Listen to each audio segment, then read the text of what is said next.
put her arm about the little lady. "Indeed we shall," she promised. "Now that we have discovered you, we'll wear out our welcome coming to see you. Yes, we must go. We must tear ourselves away, as Paul Irving says every time he comes to Green Gables." "Paul Irving?" There was a subtle change in Miss Lavender's voice. "Who is he?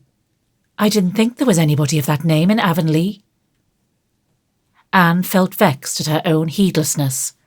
She had forgotten about Miss Lavender's old romance when Paul's name slipped out. "He is a little pupil of mine," she explained slowly. "He came from Boston last year to live with his grandmother, Mrs. Irving of the Shore Road." "Is he Stephen Irving's son?" Miss Lavender asked, bending over her namesake border so that her face was hidden. "Yes." "I'm going to give you girls a bunch of lavender apiece," said Miss Lavender brightly, as if she had not heard the answer to her question. "It's very sweet, don't you think? Mother always loved it. She planted these borders long ago. Father named me Lavender because he was so fond of it.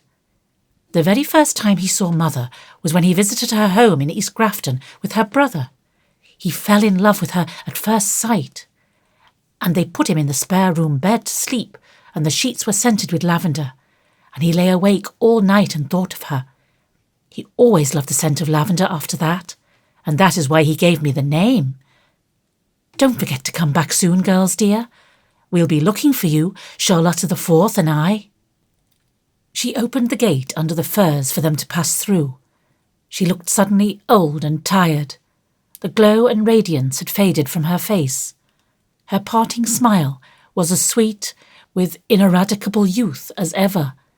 But when the girls looked back from the first curve in the lane, they saw her sitting on the old stone bench under the silver poplar in the middle of the garden, with her head leaning wearily on her hand.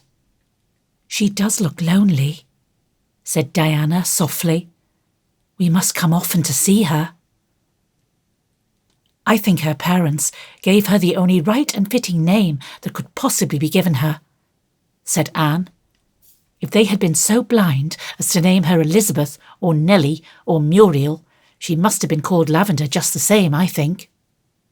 It's so suggestive of sweetness and old-fashioned graces and silk attire. Now, my name just smacks of bread and butter, patchwork and chores."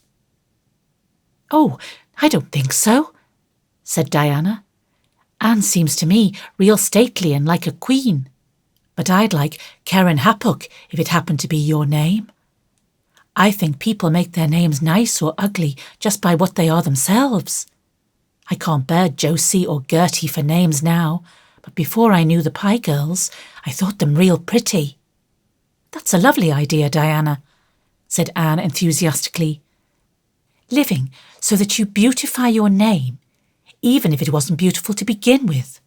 Making it stand in people's thoughts for something so lovely and pleasant that they never think of it by itself. Thank you, Diana."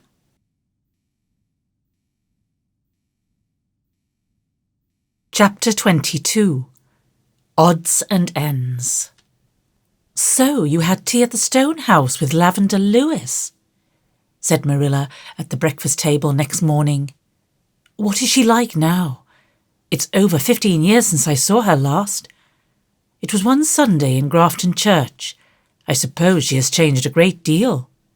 Davy Keith, when you want something you can't reach, ask to have it passed and don't spread yourself over the table in that fashion.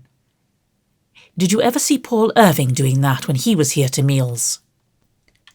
"But Paul's arms are longer than mine," grumbled Davy. "They've had 11 years to grow and mine have only had 7. Besides, I did ask. But you and Anne was so busy talking you didn't pay any attention. Besides, Paul's never been here to any meals except tea, and it's easier to be polite at tea than at breakfast. You ain't half as hungry. It's an awful long while between supper and breakfast. Now, Anne, that spoonful ain't any bigger than it was last year, and I'm ever so much bigger." "Of course, I don't know what Miss Lavender used to look like, but I don't fancy somehow that she has changed a great deal," said Anne, after she had helped Davy to maple syrup, giving him 2 spoonfuls to pacify him. Her hair is snow white, but her face is fresh and almost girlish, and she has the sweetest brown eyes, such a pretty shade of wood brown with little golden glints in them. And her voice makes you think of white satin and tinkling water and fairy bells all mixed up together. She was reckoned a great beauty when she was a girl, said Marilla. I never knew her very well, but I liked her as far as I did know her. Some folks thought her peculiar even then. Davy, if I ever catch you at such a trick again, you'll be made to wait for your meals till everyone else is done, like the French. Most conversations between Anne and Marilla in the presence of the twins were punctuated by these rebukes Davy would. In this instance, Davy, sad to relate, not being able to scoop up the last drops of his syrup with his spoon, had solved the difficulty by lifting his plate in both hands and applying his small pink tongue to it. Anne looked at him with such horrified eyes that the little sinner turned red and said, half shamefacedly, half defiantly, "There ain't any wasted that way." "People who are different from other people are always called peculiar," said Anne, "and Miss Lavender is certainly different, though it's hard to say just where the difference comes in. Perhaps it is because she is one of those people who never grow old." "One might as well grow old when all your generation do," said Marilla, rather reckless of her pronouns. "If you don't fit in anywhere. Far as I can learn, Lavender Lewis has just dropped out of everything. She's lived in that out-of-way place until everybody had forgotten her. That stone house is one of the oldest on the island. Old Mr. Lewis built it 80 years ago, when he came out from England. Davy, stop juggling Dora's elbow. Oh, I saw you. You needn't try to look innocent. What does make you behave so this morning?" "Maybe I got out of the wrong side of the bed," suggested Davy. "Milty Bolter says if you do that, things are bound to go wrong with you all day. His grandmother told him. But which is the right side? And what are you to do when the bed's against the wall? I want to know." "I've always wondered what went wrong between Stephen Irving and Lavender Lewis," continued Marilla, ignoring Davy. "They were certainly engaged 25 years ago, and then all at once it was broken off. I don't know what the trouble was, but it must have been something terrible, for he went away to the States and never came home since. Perhaps it was nothing very dreadful after all. I think the little things in life often make more trouble than the big things," said Anne, with one of those flashes of insight which experience could not have battered. "Marilla, please don't say anything about my being at Miss Lavender's to Mrs. Lynde. She'd be sure to ask 100 questions, and somehow I wouldn't like it. Nor Miss Lavender either if she knew, I feel sure." "I dare say Rachel would be curious," admitted Marilla, "though she hasn't as much time as she used to have for looking after other people's affairs. She's tied home now on account of Thomas, and she's feeling pretty downhearted, for I think she's beginning to lose hope of his ever getting better. Rachel will be left pretty lonely if anything happens to him, with all her children settled out west, except Eliza in town, and she doesn't like her husband." Marilla's pronouns slandered Eliza, who was very fond of her husband. "Rachel says if he'd only brace up and exert his willpower, he'd get better. But what is the use of asking a jellyfish to sit up straight?" continued Marilla. "Thomas Lynde never had any willpower to exert. His mother ruled him till he married, and then Rachel carried it on. It's a wonder he dared to get sick without asking her permission. But there, I shouldn't talk so. Rachel has been a good wife to him. He'd never have amounted to anything without her, that's certain. He was born to be ruled, and it's well he fell into the hands of a clever, capable manager like Rachel. He didn't mind her way. It saved him the bother of ever making up his own mind about anything. Davy, do stop squirming like an eel." "I've nothing else to do," protested Davy. "I can't eat any more, and it's no fun watching you and Anne eat." "Well, you and Dora go out and give the hens their wheat," said Marilla, And don't you try and pull any more feathers out of the white rooster's tail either. I wanted some feathers for an Indian headdress, said Davy sulkily. Milty Bolter has a dandy one made out of the feathers his mother gave him when she killed their old white gobbler. You might let me have some. That rooster's got ever so many more than he wants. You may have the old feather duster in the garret, said Anne, and I'll dye them green and red and yellow for you. You do spoil that boy dreadfully, said Marilla, when Davy, with a radiant face, had followed prim Dora out. Marilla's education had made great strides in the past 6 years, but she had not yet been able to rid herself of the idea that it was very bad for a child to have too many of his wishes indulged. All the boys of his class have Indian headdresses, and Davy wants one too, said Anne. I know how it feels. I'll never forget how I used to long for puffed sleeves when all the other girls had them. And Davy isn't being spoiled. He is improving every day.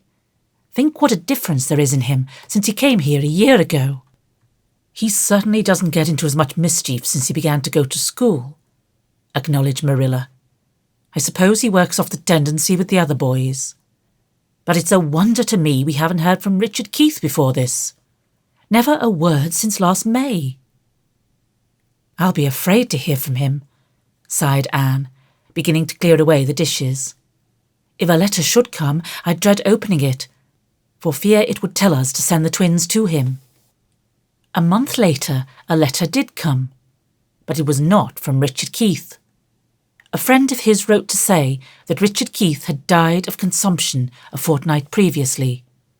The writer of the letter was the executor of his will, and by that will the sum of $2,000 was left to Miss Marilla Cuthbert in trust for David and Dora Keith until they came of age or married. In the meantime, the interest was to be used for their maintenance. It seems dreadful to be glad of anything in connection with a death, said Anne soberly. I'm sorry for poor Mr. Keith, but I am glad that we can keep the twins. It's a very good thing about the money, said Marilla practically. I wanted to keep them, but I really didn't see how I could afford to do it, especially when they grew older. The rent of the farm doesn't do any more than keep the house, and I was bound that not a cent of your money should be spent on them. You do far too much for them as it is. Dora didn't need that new hat you bought her any more than a cat needs 2 tails. But now the way is made clear, and they are provided for. Davy and Dora were delighted when they heard they were to live at Green Gables for good. The death of an uncle whom they had never seen could not weigh a moment in the balance against that. But Dora had one misgiving. Was Uncle Richard buried? She whispered to Anne. Yes, dear, of course. He isn't like Mirabel Cotton's uncle, is he? In a still more agitated whisper. He won't walk about houses after being buried, will he, Anne?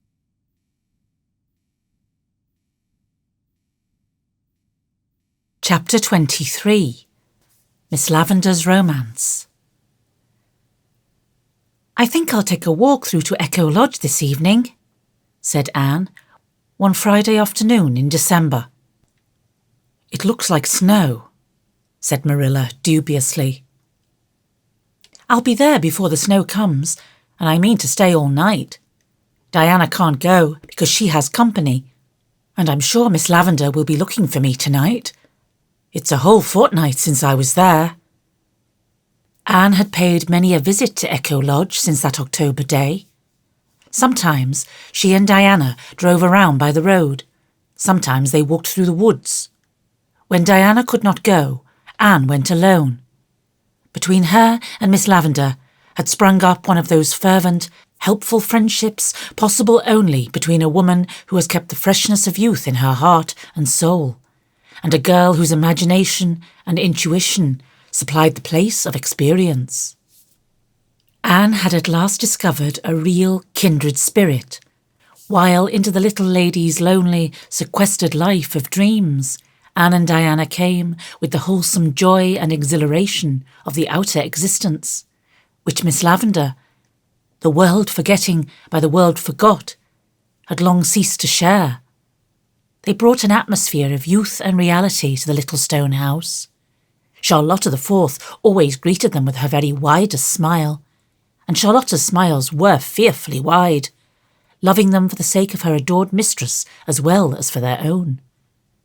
Never had there been such high jinks held in the little stone house as were held there that beautiful, late-lingering autumn, when November seemed October over again, and even December aped the sunshine and hazes of summer.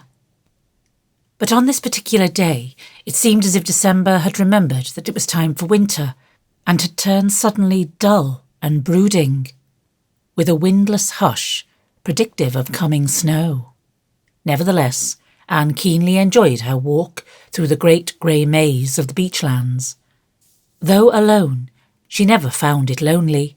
Her imagination peopled her path with merry companions, and with these she carried on a gay, pretended conversation that was wittier and more fascinating than conversations are apt to be in real life, where people sometimes fail most lamentably to talk up to the requirements.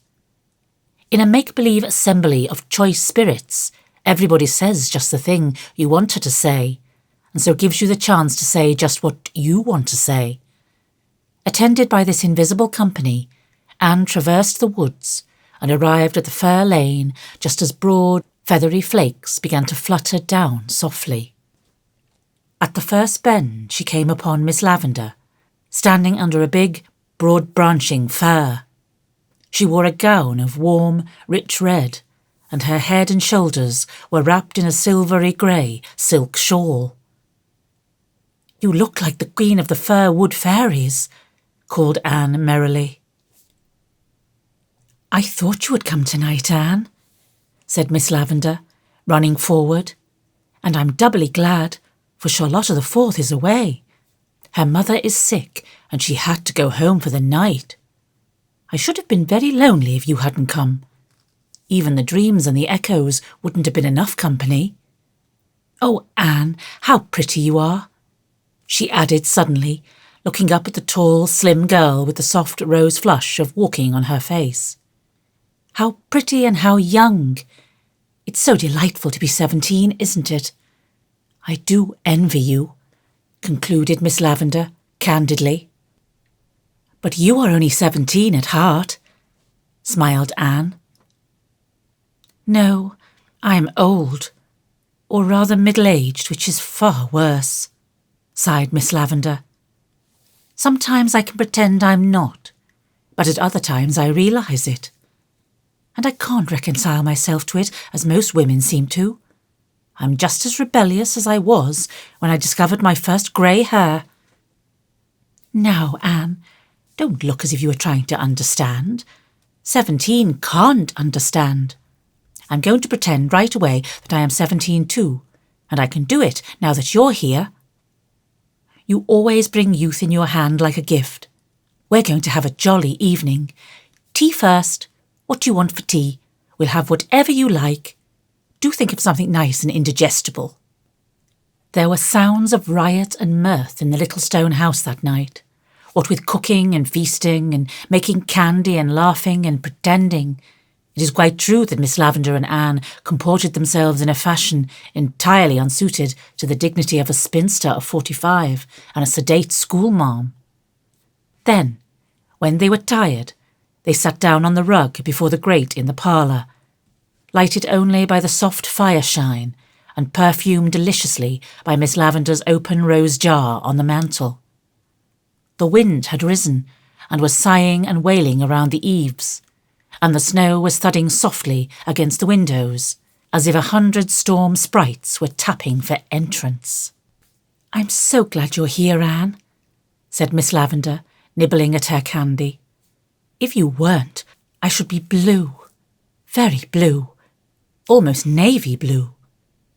Dreams and make-believes are all very well in the daytime and the sunshine, but when dark and storm come they fail to satisfy. One wants real things then. But you don't know this. 17 never knows it. At 17 dreams do satisfy, because you think the realities are waiting for you further on. When I was 17, Anne, I didn't think 45 would find me a white-haired little old maid with nothing but dreams to fill my life. But you aren't an old maid, said Anne, smiling into Miss Lavender's wistful wood-brown eyes. Old maids are born. They don't become.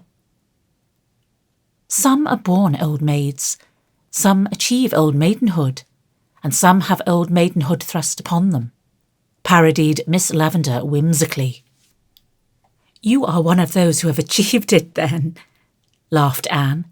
And you've done it so beautifully that if every old maid were like you, they would come into fashion, I think. I always like to do things as well as possible, said Miss Lavender meditatively. And since an old maid I had to be, I was determined to be a very nice one.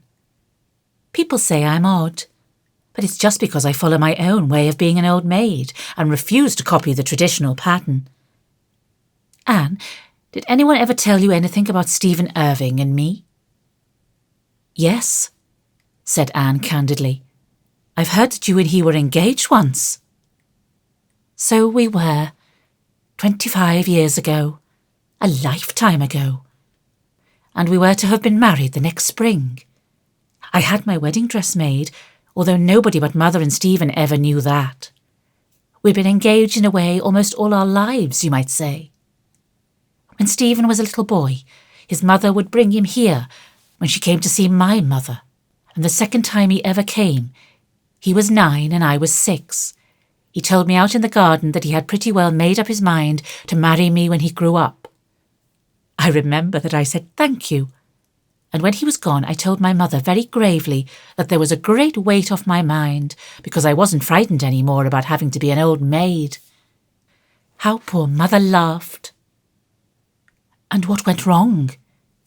Asked Anne breathlessly. We had just a stupid, silly, commonplace quarrel. So commonplace that, if you believe me, I don't even remember just how it began. I hardly know who was the more to blame for it. Stephen did really begin it, but I suppose I provoked him by some foolishness of mine. He had a rival or two, you see. I was vain and coquettish, and liked to tease him a little. He was a very high-strung, sensitive fellow. Well, we parted in a temper on both sides. But I thought it would all come right. And it would have if Stephen hadn't come back too soon. Anne, my dear, I'm sorry to say. Miss Lavender dropped her voice as if she were about to confess a predilection for murdering people. That I am a dreadfully sulky person. Oh, you needn't smile. It's only too true. I do sulk. And Stephen came back before I had finished sulking. I wouldn't listen to him, and I wouldn't forgive him. And so he went away for good. He was too proud to come again. And then I sulked because he didn't come. I might have sent for him, perhaps, but I couldn't humble myself to do that. I was just as proud as he was. Pride and sulkiness make a very bad combination, Anne. But I could never care for anybody else, and I didn't want to. I knew I would rather be an old maid for 1,000 years than marry anybody who wasn't Stephen Irving. Well, it all seems like a dream now, of course. How sympathetic you look, Anne, as sympathetic as only 17 can look.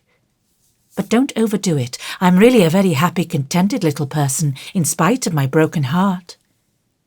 My heart did break, if ever a heart did, when I realised that Stephen Irving was not coming back. But Anne, a broken heart in real life isn't half as dreadful as it is in books. It's a good deal like a bad tooth, although you won't think that a very romantic simile. It takes spells of aching and gives you a sleepless night now and then, but between times it lets you enjoy life and dreams and echoes and peanut candy as if there were nothing the matter with it. And now you're looking disappointed. You don't think I'm half as interesting a person as you did 5 minutes ago when you believed I was always the prey of a tragic memory bravely hidden beneath external smiles. That's the worst, or the best, of real life, Anne. it won't let you be miserable. It keeps on trying to make you comfortable, and succeeding even when you're determined to be unhappy and romantic. Isn't this candy scrumptious? I've eaten far more than is good for me already, but I'm going to keep recklessly on." After a little silence, Miss Lavender said abruptly, "It gave me a shock to hear about Stephen's son that first day you were here, Anne.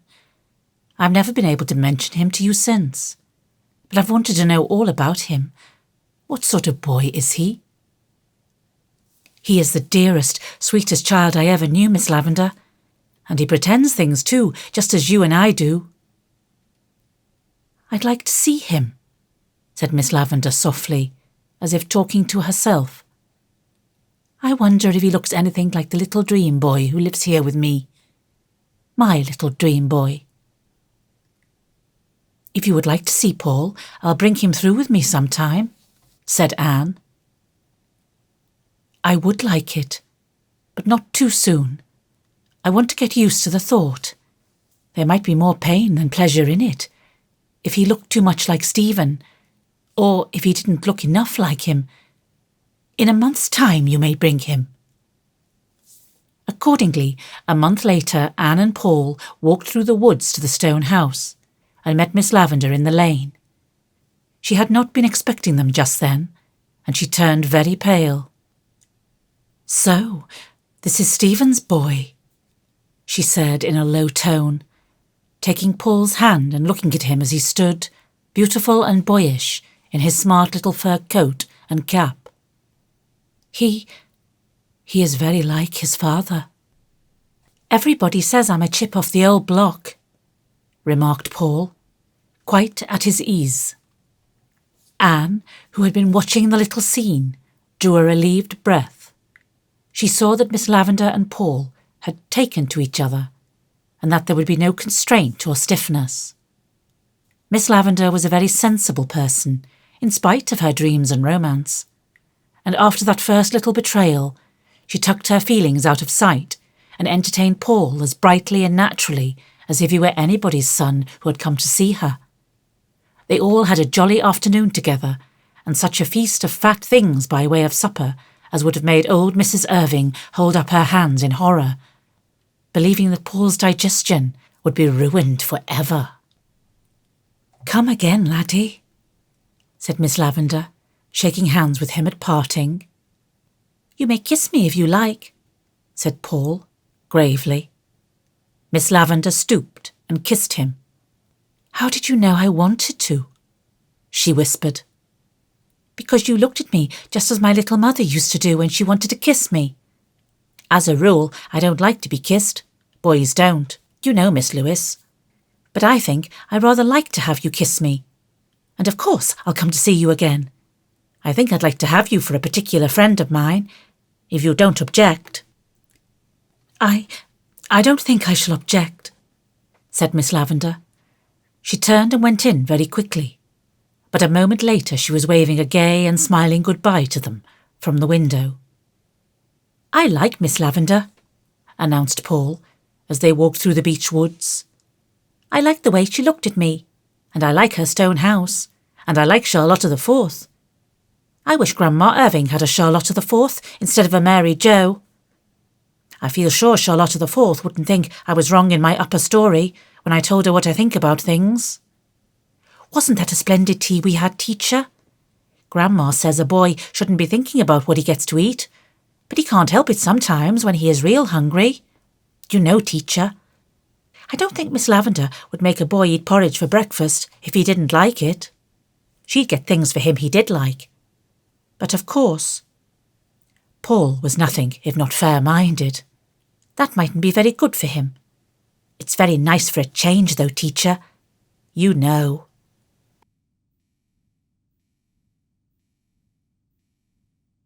Chapter 24. A Prophet in His Own Country. One May day, Avonlea folks were mildly excited over some Avonlea notes, signed Observer, which appeared in the Charlottetown Daily Enterprise. Gossip ascribed the authorship thereof to Charlie Sloane, partly because the said Charlie had indulged in similar literary flights in times past, and partly because one of the notes seemed to embody a sneer at Gilbert Blythe. Avonlea Juvenile Society persisted in regarding Gilbert Blythe and Charlie Sloane as rivals in the good graces of a certain damsel with grey eyes and an imagination.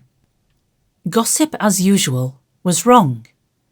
Gilbert Blythe, aided and abetted by Anne, had written the notes, putting in the one about himself as a blind. Only 2 of the notes have any bearing on this history. Rumour has it that there will be a wedding in our village ere the daisies are in bloom.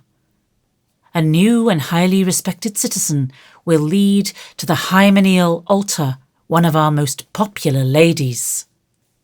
Uncle Abe, our well-known weather prophet, predicts a violent storm of thunder and lightning for the evening of the 23rd of May, beginning at 7 o'clock sharp.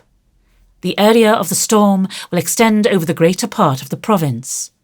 People travelling that evening will do well to take umbrellas and mackintoshes with them. Uncle Abe really has predicted a storm for some time this spring, said Gilbert. But do you suppose Mr. Harrison really does go to see Isabella Andrews? No, said Anne, laughing. I'm sure he only goes to play checkers with Mr. Harrison Andrews. But Mrs. Lynn says she knows Isabella Andrews must be going to get married.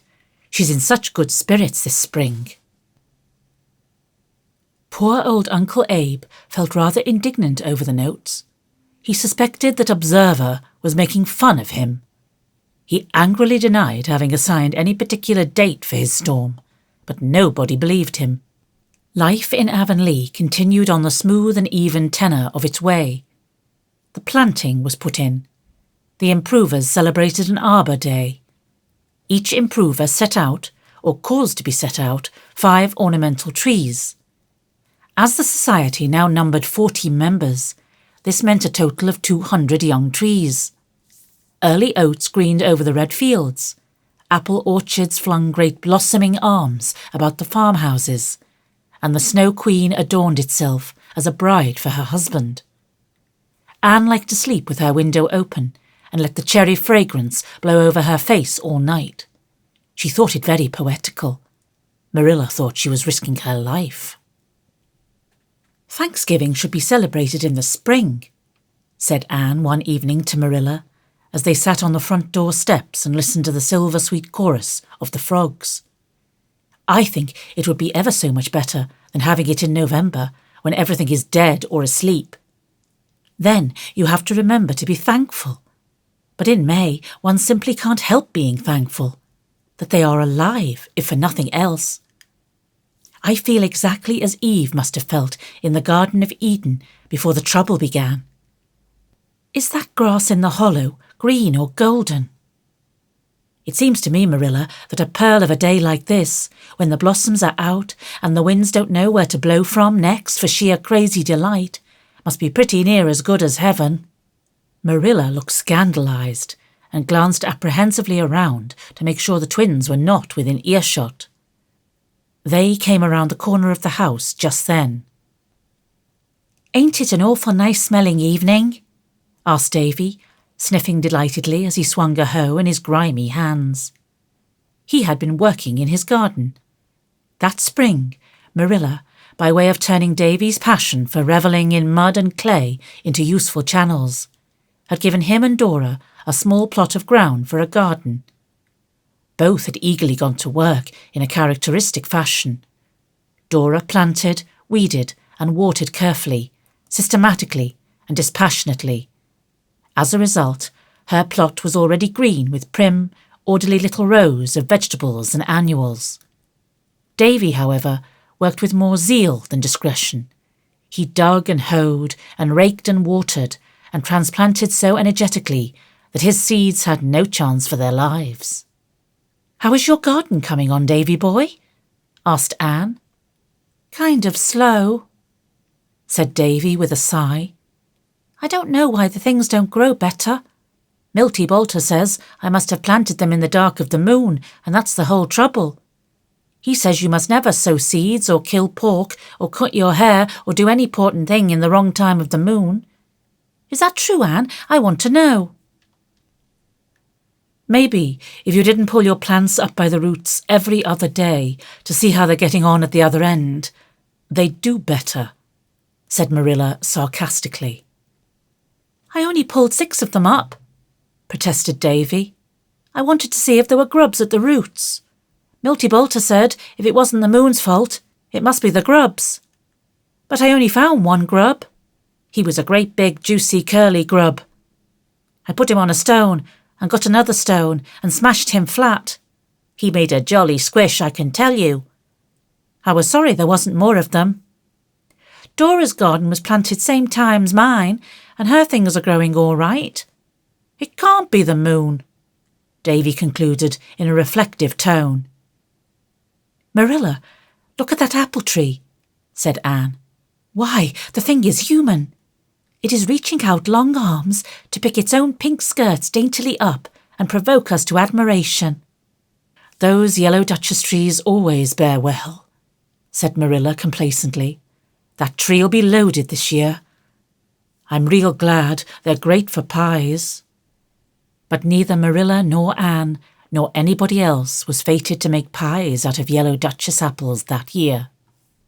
The 23rd of May came, an unseasonably warm day, as none realised more keenly than Anne and her little beehive of pupils, sweltering over fractions and syntax in the Avonlea schoolroom. A hot breeze blew all the forenoon, but after noon hour it died away into a heavy stillness. At 3:30, Anne heard a low rumble of thunder. She promptly dismissed school at once, so that the children might get home before the storm came. As they went out to the playground, Anne perceived a certain shadow and gloom over the world, in spite of the fact that the sun was still shining brightly. Annetta Bell caught her hand nervously. "Oh, teacher, look at that awful cloud." Anne looked and gave an exclamation of dismay.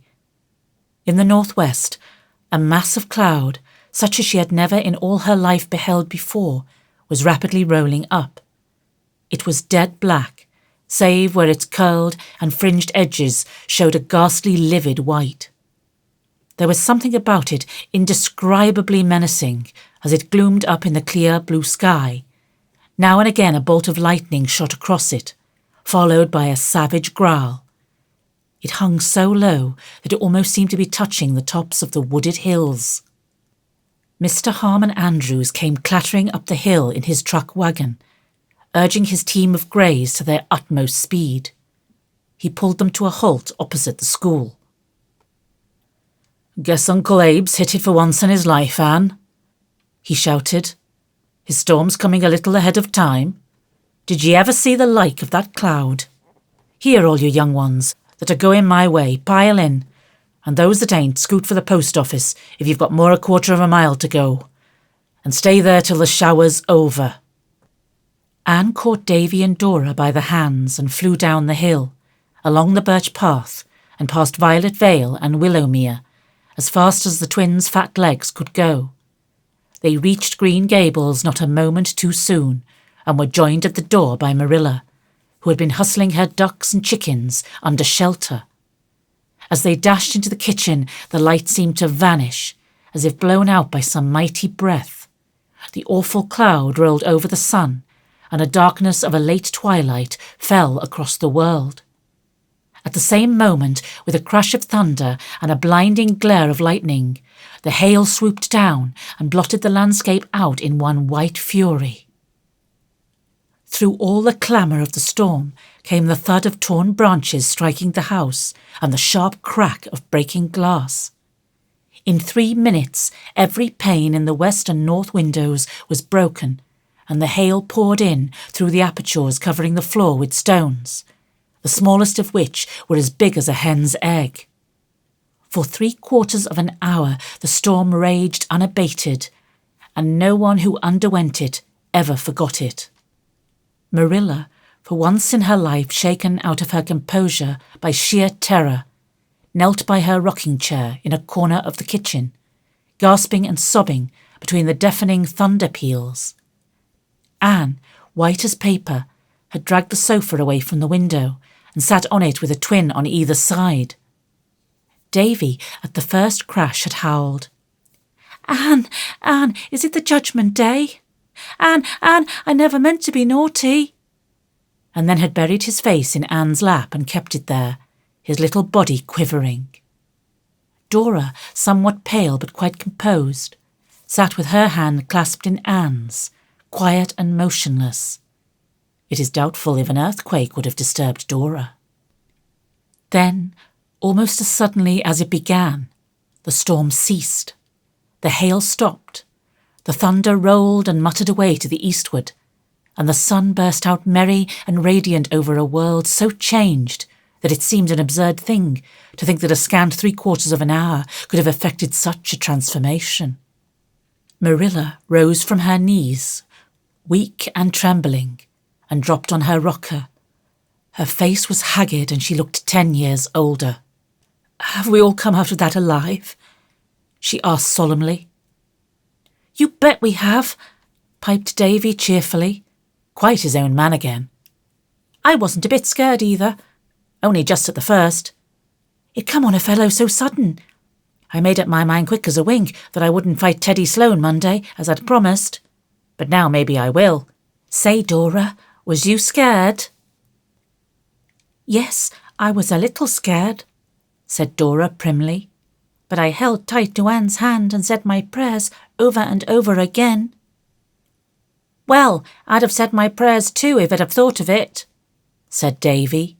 "But," he added triumphantly, "you see, I came through just as safe as you, for all I didn't say them." Anne got Marilla a glassful of her potent currant wine. How potent it was, Anne in her earlier days had had all too good reason to know, and then they went to the door to look out on the strange scene. Far and wide was a white carpet, knee-deep of hailstones. Drifts of them were heaped up under the eaves and on the steps. When, 3 or 4 days later, those hailstones melted, the havoc they had wrought was plainly seen, for every green growing thing in the field or garden was cut off. Not only was every blossom stripped from the apple trees, but great boughs and branches were wrenched away, and out of the 200 trees set out by the improvers, by far the greater number were snapped off or torn to threads. "Can it possibly be the same world it was an hour ago?" asked Anne, dazedly. "It must have taken longer than that to play such havoc. The like of this has never been known in Prince Edward Island," said Marilla. "Never. I remember when I was a girl there was a bad storm, but it was nothing to this. We'll hear of terrible destruction, you may be sure." "I do hope none of the children were caught out in it," murmured Anne anxiously.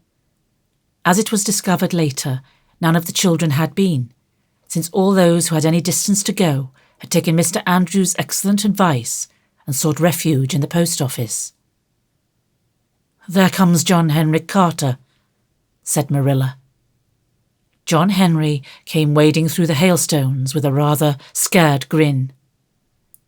"Oh, ain't this awful, Miss Cuthbert? Mr. Harrison sent me over to see if yous had come out all right." "We're none of us killed," said Marilla grimly, "and none of the buildings were struck. I hope you got off equally well." "Yes, ma'am. Not quite so well, ma'am. We were struck. The lightning knocked over the kitchen chimbley and come down the flue and knocked over Ginger's cage and tore a hole in the floor and went into the cellar.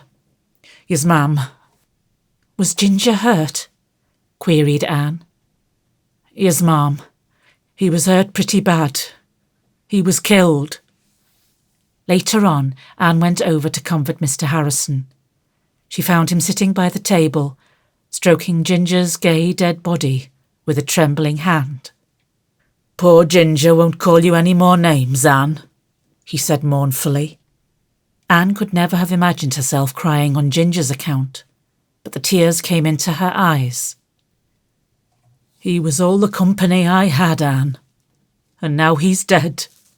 Well, I'm an old fool to care so much. I'll let on I don't care. I know you're going to say something sympathetic as soon as I stop talking, but don't. If you did, I'd cry like a baby. Hasn't this been a terrible storm? I guess folks won't laugh at Uncle Abe's predictions again. Seems as if all the storms that he's been prophesying all his life that never happened came all at once. Beats all how he struck the very day, though, don't it? Look at the mess we have here. I must hustle round and get some boards to patch up that hole in the floor. Avonlea folks did nothing the next day but visit each other and compare damages. The roads were impassable for wheels by reason of the hailstones, so they walked or rode on horseback. The mail came late with ill tidings from all over the province. Houses had been struck, people killed and injured. The whole telephone and telegraph system had been disorganised, and any number of young stock exposed in the fields had perished. Uncle Abe waded out to the blacksmith's forge early in the morning and spent the whole day there. It was Uncle Abe's hour of triumph, and he enjoyed it to the full.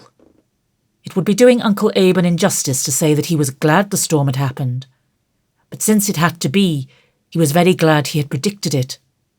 To the very day, too. Uncle Abe forgot that he had ever denied setting the day. As for the trifling discrepancy in the hour, that was nothing. Gilbert arrived at Green Gables in the evening and found Marilla and Anne busily engaged in nailing strips of oilcloth over the broken windows. "Goodness only knows when we'll get glass for them," said Marilla. "Mr. Barry went over to Carmody this afternoon, but not a pane could he get for love or money. Lawson and Blair were cleaned out by the Carmody people by 10 o'clock. Was the storm bad at White Sands, Gilbert?" "I should say so. I was caught in the school with all the children, and I thought some of them would go mad with fright. 3 of them fainted, and 2 girls took hysterics. And Tommy Blewett did nothing but shriek at the top of his voice the whole time." "I only squealed once," said Davy proudly. "My garden was all smashed flat." He continued mournfully, "But so was Dora's," he added in a tone which indicated that there was yet balm in Gilead. Anne came running down from the west gable. "Oh, Gilbert, have you heard the news? Mr. Levi Bolter's old house was struck and burnt to the ground. It seems to me that I'm dreadfully wicked to feel glad over that, when so much damage has been done. Mr. Bolter says he believes the Avis magicked up that storm on purpose." "Well, one thing is certain," said Gilbert, laughing.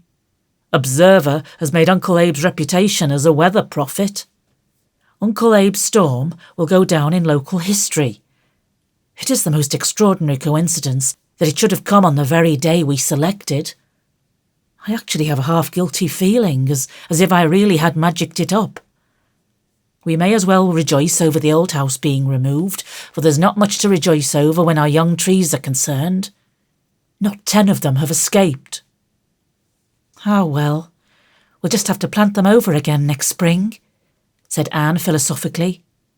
"That is one good thing about this world. There are always sure to be more springs."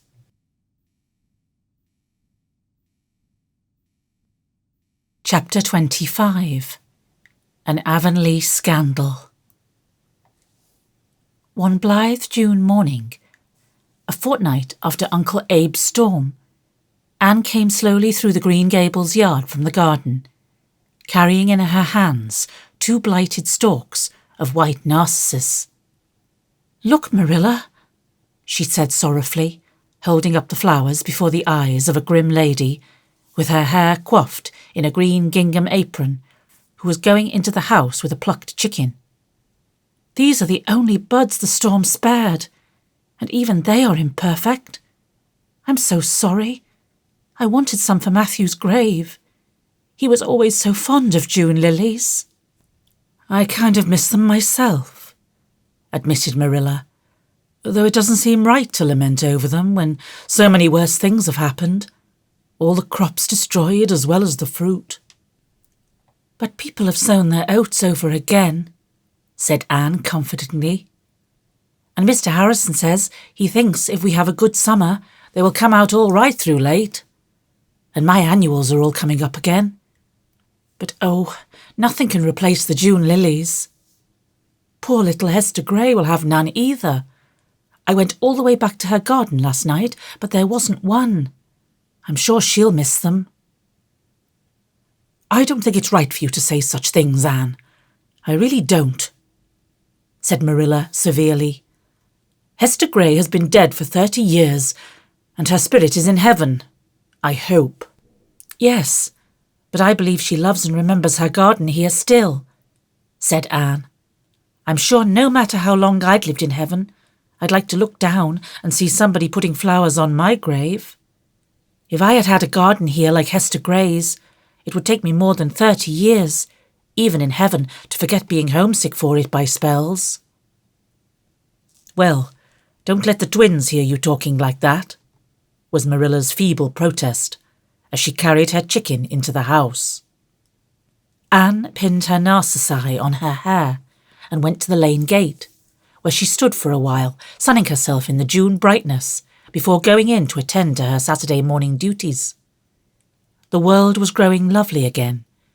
Old Mother Nature was doing her best to remove the traces of the storm, and though she was not to succeed fully for many a moon, she was really accomplishing wonders. I wish I could just be idle all day today, Anne told a bluebird, who was singing and swinging on a willow bough. But a schoolmarm, who is also helping to bring up twins, can't indulge in laziness, birdie. How sweet you are singing, little bird. You are just putting the feelings of my heart into song ever so much better than I could myself. Why, who is coming? An express wagon was jolting up the lane, with 2 people on the front seat and a big trunk behind. When it drew near, Anne recognised the driver as the son of the station agent at Bright River. But his companion was a stranger, a scrap of a woman who sprang nimbly down at the gate, almost before the horse came to a standstill.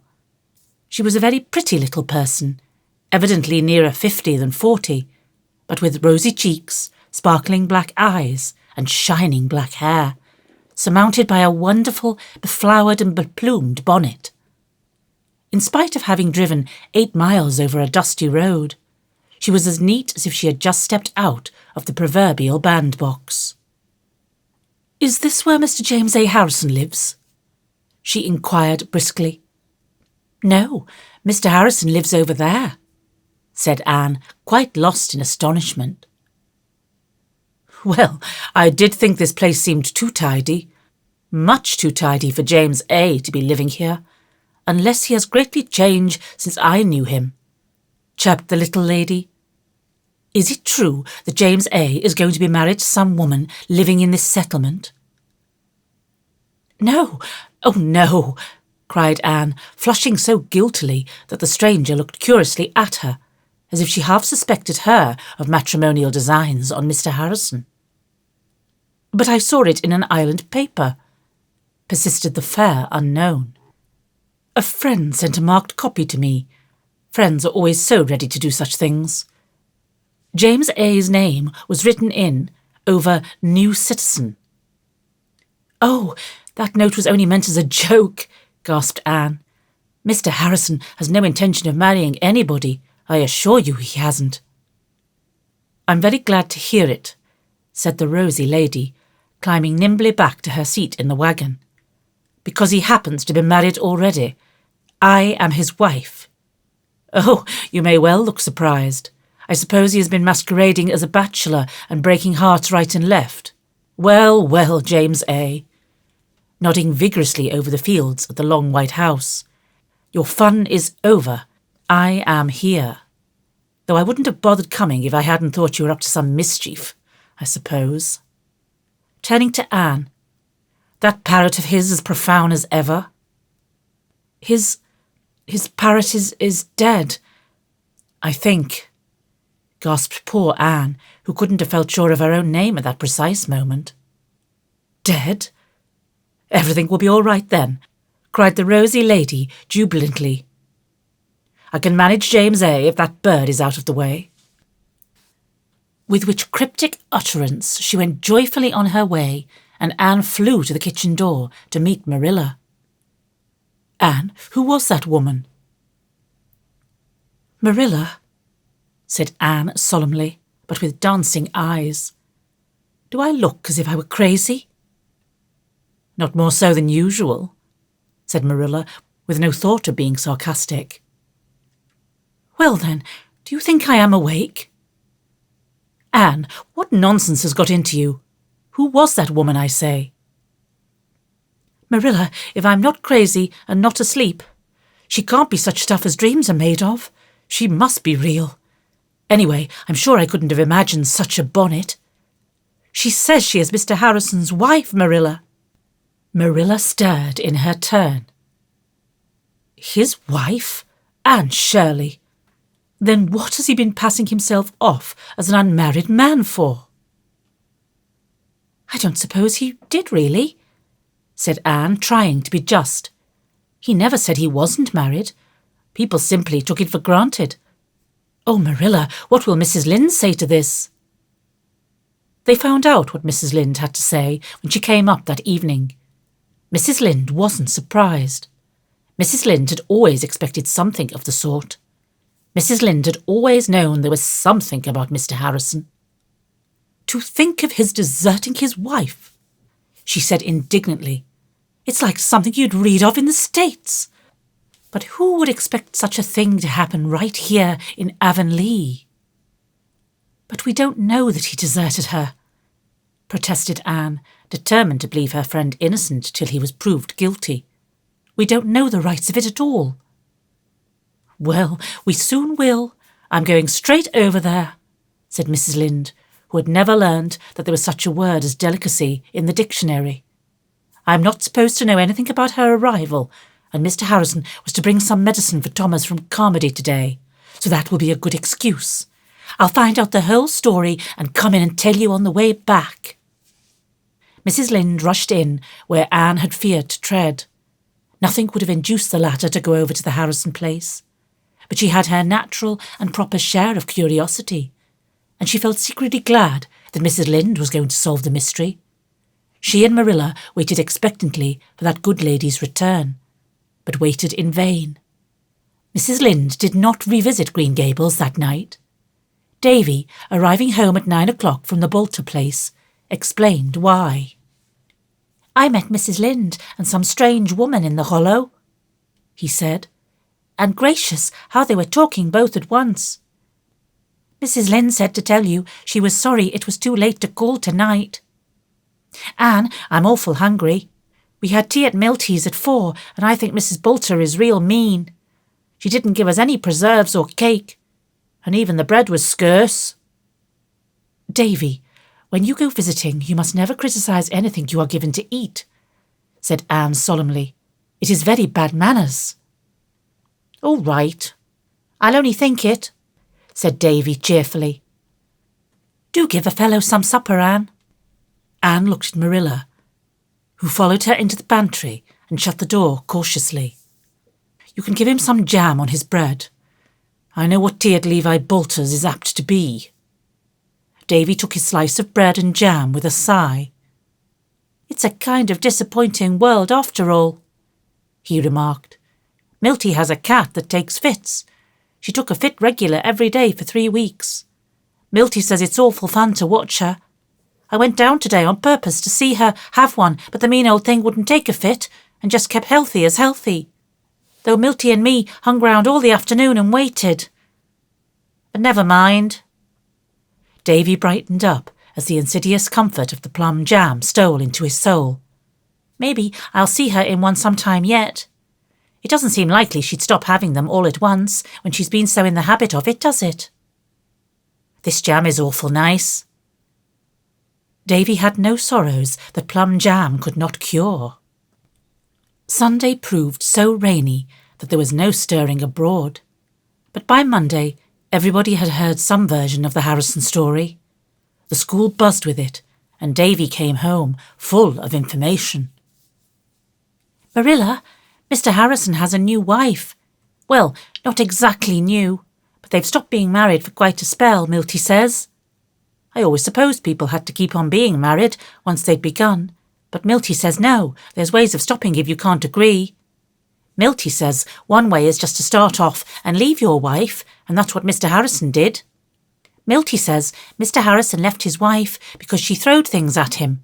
Hard things.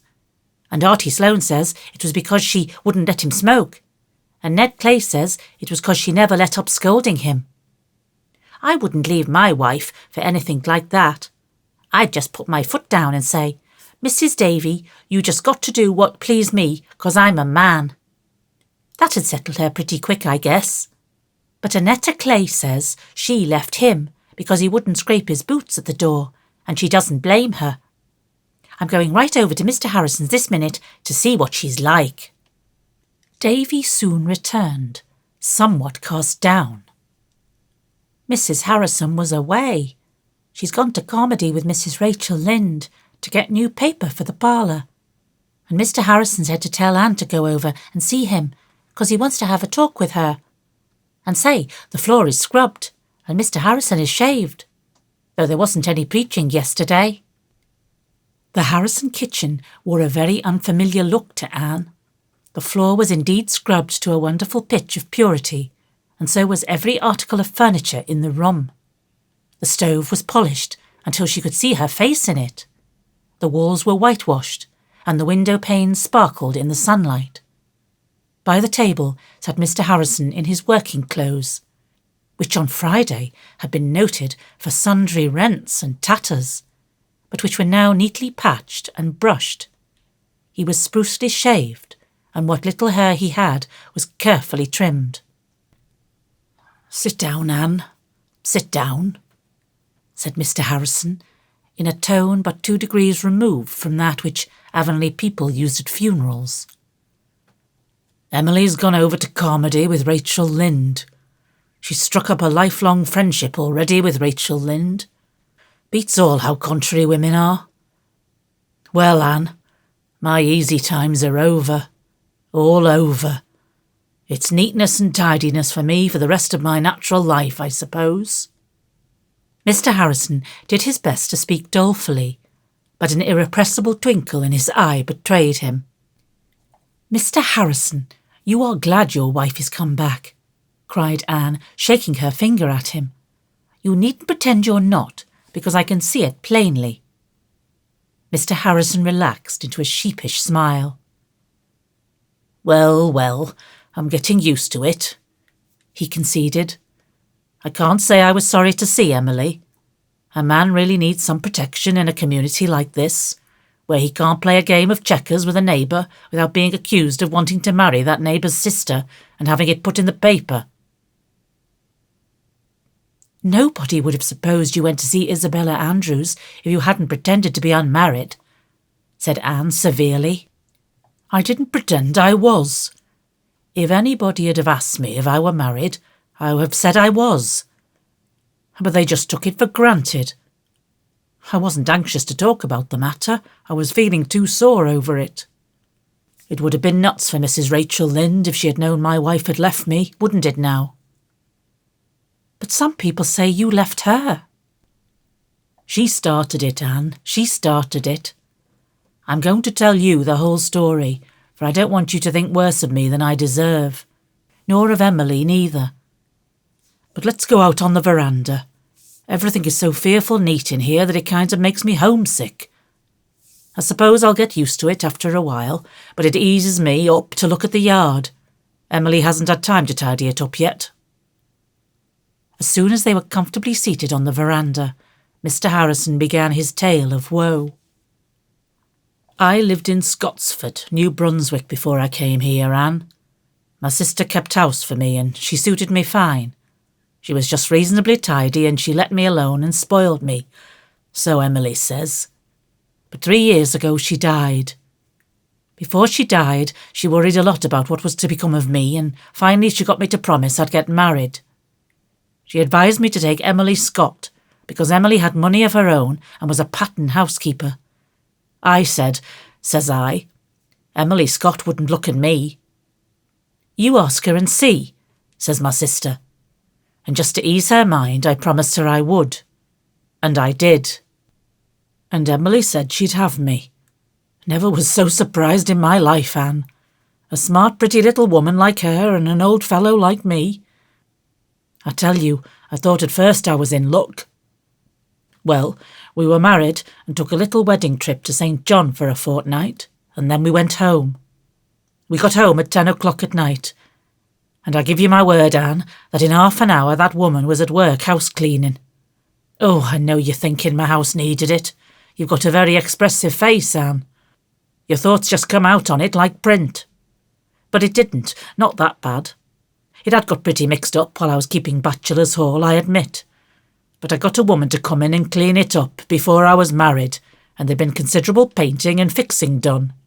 I tell you, if you took Emily into a brand new white marble palace, she'd be into the scrubbing as soon as she could get an old dress on. Well, she cleaned house till 1 o'clock that night, and at 4 she was up and at it again, and she kept on that way. Far as I could see, she never stopped. It was scour and sweep and dust everlasting, except on Sundays, and then she was just longing for Monday to begin again. But it was her way of amusing herself, and I could have reconciled myself to it if she'd left me alone. But that she wouldn't do. She'd set out to make me over, but she hadn't caught me young enough. I wasn't allowed to come into the house unless I changed my boots for slippers at the door. I durstn't smoke a pipe for my life unless I went to the barn. And I didn't use good enough grammar. Emily had been a schoolteacher in her early life, and she'd never got over it.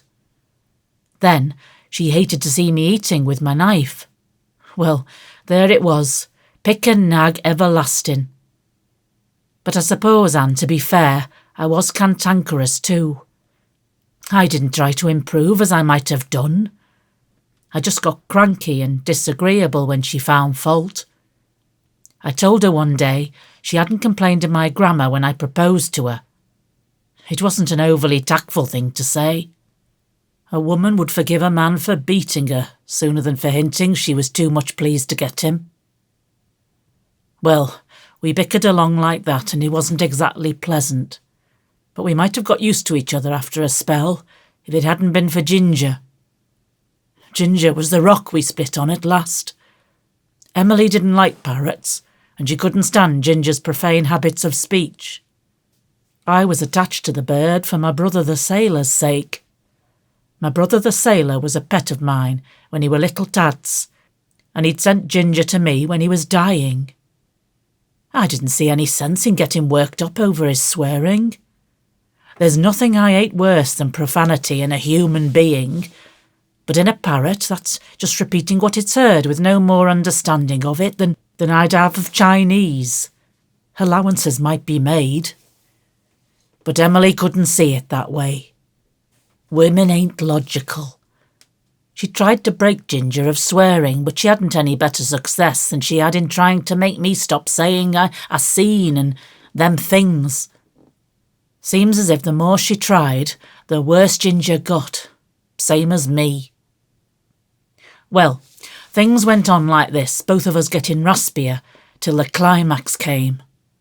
Emily invited our minister and his wife to tea, and another minister and his wife that were visiting them. I'd promised to put Ginger away in some safe place where nobody would hear him. Emily wouldn't touch his cage with a 10-foot pole, and I meant to do it, for I didn't want the ministers to hear anything unpleasant in my house. But it slipped my mind. Emily was worrying me so much about clean collars and grammar that it wasn't any wonder. And I never thought of that poor parrot till we sat down to tea. Just as Minister number 1 was in the very middle of saying grace, Ginger, who was on the veranda outside the dining-room window, lifted up his voice.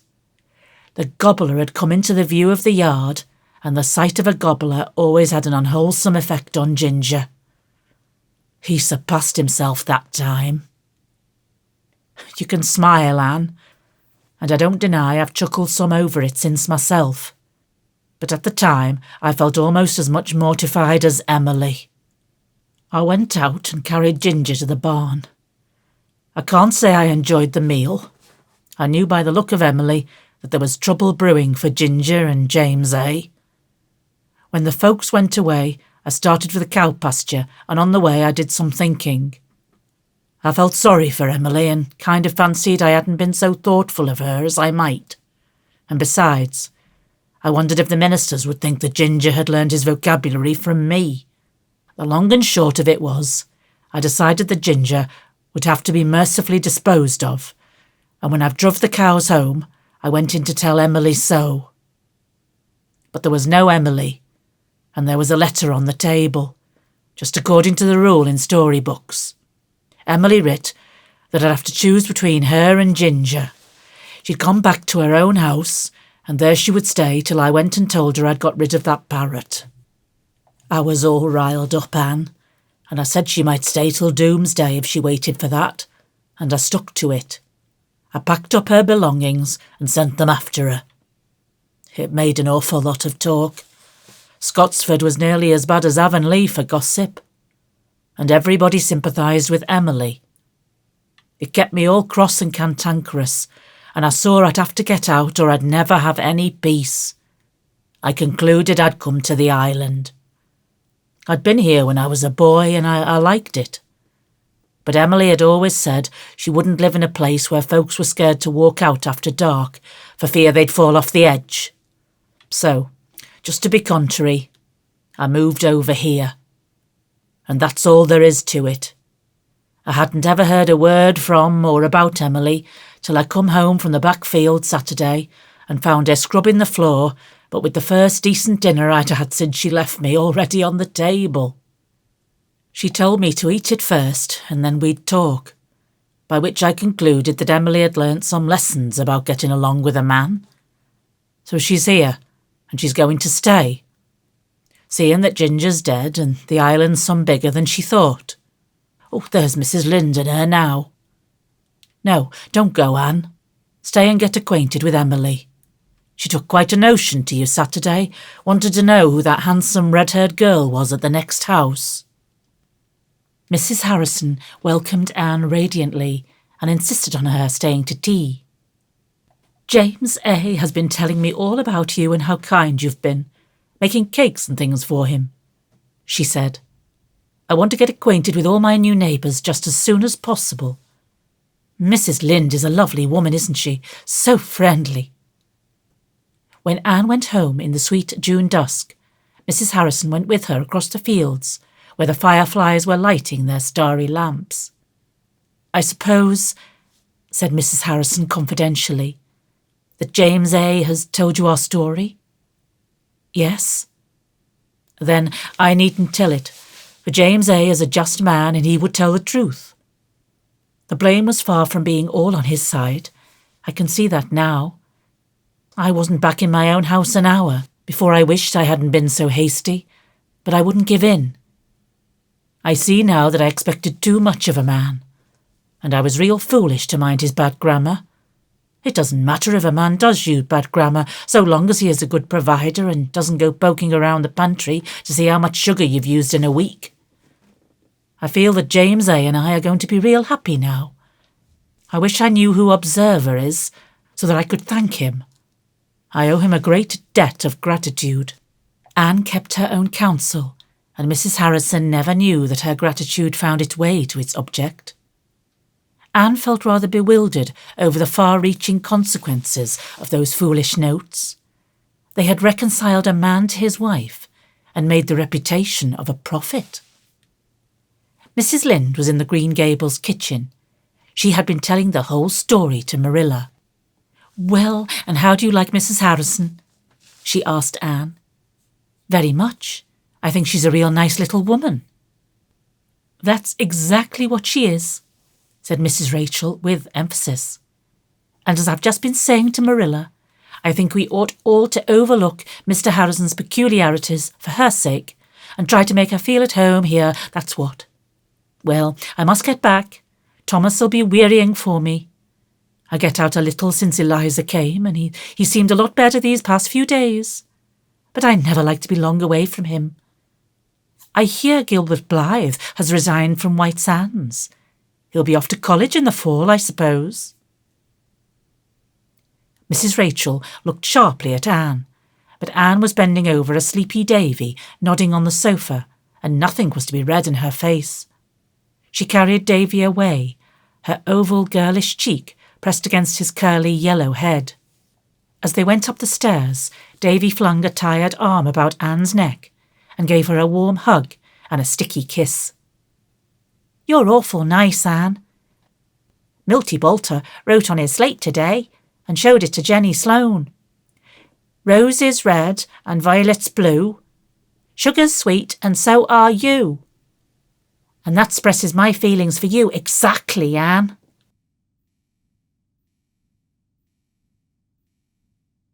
Chapter 26. Around the Bend. Thomas Lynde faded out of life as quietly and unobtrusively as he had lived it. His wife was a tender, patient, unwearied nurse. Sometimes Rachel had been a little hard on her Thomas in health, when his slowness or meekness had provoked her. But when he became ill, no voice could be lower, no hand more gently skilful, no Virgil more uncomplaining. "You've been a good wife to me, Rachel," he once said simply, when she was sitting by him in the dusk, holding his thin, blanched old hand in her work-hardened one. "A good wife. I'm sorry I ain't leaving you better off. But the children will look after you. They're all smart, capable children, just like their mother. A good mother. A good woman." He had fallen asleep then, and the next morning, just as the white dawn was creeping up over the pointed firs in the hollow, Marilla went softly into the east gable and wakened Anne. "Anne, Thomas Lynde is gone. Their hired boy just brought the word. I'm going right down to Rachel." On the day after Thomas Lynde's funeral, Marilla went about Green Gables with a strangely preoccupied air. Occasionally she looked at Anne, seemed on the point of saying something, then shook her head and buttoned up her mouth. After tea she went down to see Mrs. Rachel, and when she returned she went to the east gable, where Anne was correcting school exercises. "How is Mrs. Lynde tonight?" asked the latter. "She's feeling calmer and more composed," answered Marilla, sitting down on Anne's bed, a proceeding which betokened some unusual mental excitement, for in Marilla's code of household ethics, to sit on a bed after it was made up was an unpardonable offence. "But she's very lonely. Eliza had to go home today. Her son isn't well, and she felt she couldn't stay any longer." "When I finish these exercises, I'll run down and chat a while with Mrs. Lynde," said Anne. "I had intended to study some Latin composition tonight, but it can wait." "I suppose Gilbert Blythe is going to college in the fall," said Marilla jerkily. "How would you like to go too, Anne?" Anne looked up in astonishment. "I would like it, of course, Marilla, but it isn't possible. I guess it can be made possible. I've always felt that you should go. I've never felt easy to think you were giving it all up on my account." "But Marilla, I've never been sorry for a moment that I stayed home. I've been so happy. Oh, these past 2 years have just been delightful." "Oh, yes, I know you've been contented enough. But that isn't the question exactly. You ought to go on with your education. You've saved enough to put you through 1 year at Redmond, and the money the stock brought in will do for another year. And there's scholarships and things you might win." "Yes, but I can't go, Marilla. Your eyes are better, of course, but I can't leave you alone with the twins. They need so much looking after." "I won't be alone with them. That's what I meant to discuss with you. I had a long talk with Rachel tonight. Anne, she's feeling dreadful bad over a good many things. She's not left very well off. It seems they mortgaged the farm 8 years ago to give the youngest boy a start when he went west, and they've never been able to pay much more than the interest since. And then, of course, Thomas's illness has cost a good deal, one way or another. The farm will have to be sold, and Rachel thinks there'll be hardly anything left after the bills are settled. She says she'll have to go and live with Eliza, and it's breaking her heart to think of leaving Avonlea. A woman of her age doesn't make new friends and interests easy. And Anne, as she talked about it, the thought came to me that I would ask her to come and live with me. But I thought I ought to talk it over with you first before I said anything to her. If I had Rachel living with me, you could go to college. How do you feel about it? I feel as if somebody had handed me the moon and I didn't know exactly what to do with it, said Anne dazedly. But as for asking Mrs. Lynde to come here, that is for you to decide, Marilla. Do you think... Are you sure you would like it? Mrs. Lynde is a good woman and a kind neighbour, but she's got her faults, you mean to say? Well, she has, of course. But I think I'd rather put up with far worse faults than see Rachel go away from Avonlea. I'd miss her terrible. She's the only close friend I've got here, and I'd be lost without her. We've been neighbours for 45 years, and we've never had a quarrel. Though we came rather near it that time you flew at Mrs. Rachel for calling you homely and red-haired. Do you remember, Anne? I should think I do, said Anne ruefully. People don't forget things like that. How I hated poor Mrs. Rachel at that moment. And then that apology you made her. Well, you were a handful, in all conscience, Anne. I did feel so puzzled and bewildered how to manage you. Matthew understood you better. Matthew understood everything, said Anne softly, as she always spoke of him. Well, I think it could be managed so that Rachel and I wouldn't clash at all.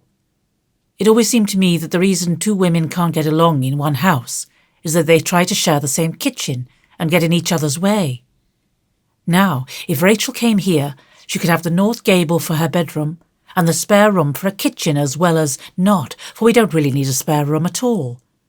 She could put her stove there and what furniture she wanted to keep and be real comfortable and independent. She'll have enough to live on, of course. Her children will see to that. So all I'd be giving her would be house room. Yes, Anne. Far as I'm concerned, I'd like it. Then ask her, said Anne promptly. I'd be very sorry myself to see Mrs. Rachel go away. And if she comes, continued Marilla, you can go to college as well as not. She'll be company for me and she'll do for the twins what I can't do, so there's no reason in the world why you shouldn't go. Anne had a long meditation at her window that night. Joy and regret struggled together in her heart. She had come at last, suddenly and unexpectedly, to the bend in the road, and college was around it, with 100 rainbow hopes and visions. But Anne realised as well that when she rounded that curve, she must leave many sweet things behind. All the little simple duties and interests which had grown so dear to her in the last 2 years, and which had glorified into beauty and delight by the enthusiasm she had put into them. She must give up her school, and she loved every one of her pupils, even the stupid and naughty ones. The mere thought of Paul Irving made her wonder if Redmond was such a name to conjure with after all. I've put out a lot of little roots these 2 years, Anne told the moon. And when I'm pulled up, they're going to hurt a great deal. But it's best to go, I think. And as Marilla says, there's no good reason why I shouldn't. I must get out all my ambitions and dust them. Anne sent in her registration the next day, and Mrs. Rachel, after a heart-to-heart talk with Marilla, gratefully accepted the offer of a home at Green Gables. She elected to remain in her own house for the summer, however. The farm was not to be sold until the fall, and there were many arrangements to be made. I certainly never thought of living as far off the road as Green Gables, sighed Mrs. Rachel to herself.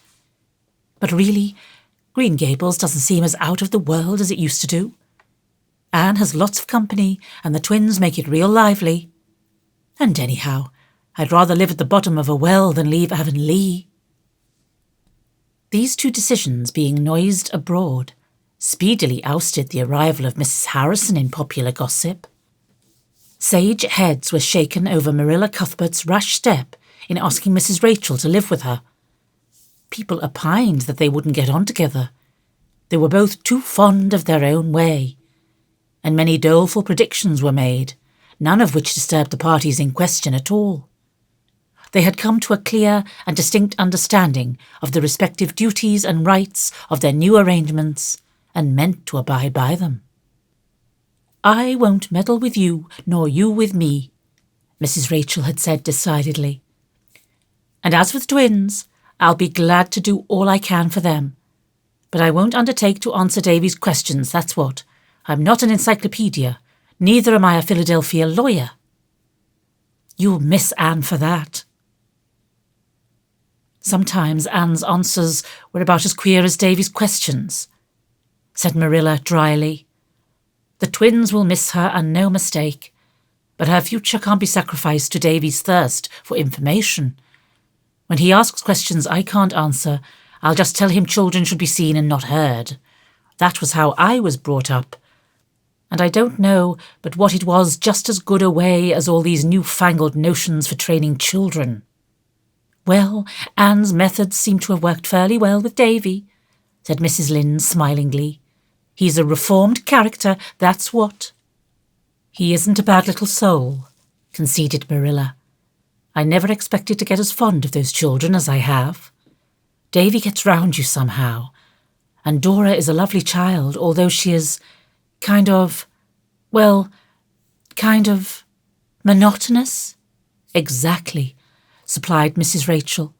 "Like a book where every page is the same, that's what. Dora will make a good, reliable woman, but she'll never set the pond on fire. Well, that sort of folks are comfortable to have round, even if they're not as interesting as the other kind." Gilbert Blythe was probably the only person to whom the news of Anne's resignation brought unmixed pleasure. Her pupils looked upon it as a sheer catastrophe. Annetta Bell had hysterics when she went home. Anthony Pye fought too pitched and unprovoked battles with other boys by way of relieving his feelings. Barbara Shaw cried all night. Paul Irving defiantly told his grandmother that she needn't expect him to eat any porridge for a week. "I can't do it, Grandma," he said. "I don't really know if I can eat anything. I feel as if there was a dreadful lump in my throat. I'd have cried coming home from school if Jake Donnell hadn't been watching me. I believe I will cry after I go to bed. It wouldn't show on my eyes tomorrow, would it? And it would be such a relief. But anyway, I can't eat porridge. I'm going to need all my strength of mind to bear up against this, Grandma. And I won't have any left to grapple with porridge. Oh, Grandma, I don't know what I'll do when my beautiful teacher goes away. Milty Bolter says he bets Jane Andrews will get to school. I suppose Miss Andrews is very nice, but I know she won't understand things like Miss Shirley." Diana also took a very pessimistic view of affairs. "It will be horrible lonesome here next winter," she mourned, one twilight when the moonlight was raining airy silver through the cherry boughs and filling the east gable with a soft, dreamlike radiance in which the two girls sat and talked. Anne on her low rocker by the window, Diana sitting Turk fashion on the bed. "You and Gilbert will be gone, and the Allens too. They are going to call Mr. Allen to Charlottetown, and of course he'll accept. It's too mean. We'll be vacant all winter, I suppose, and have to listen to a long string of candidates. And half of them won't be any good. I hope they won't call Mr. Baxter from East Grafton here anyhow," said Anne decidedly. "He wants the call, but he does preach such gloomy sermons. Mr. Bell says he's a minister of the old school, but Mrs. Lynde says there's nothing whatever the matter with him but indigestion. His wife isn't a very good cook, it seems, and Mrs. Lynde says that when a man has to eat sour bread 2 weeks out of 3, his theology is bound to get a kink in it somewhere.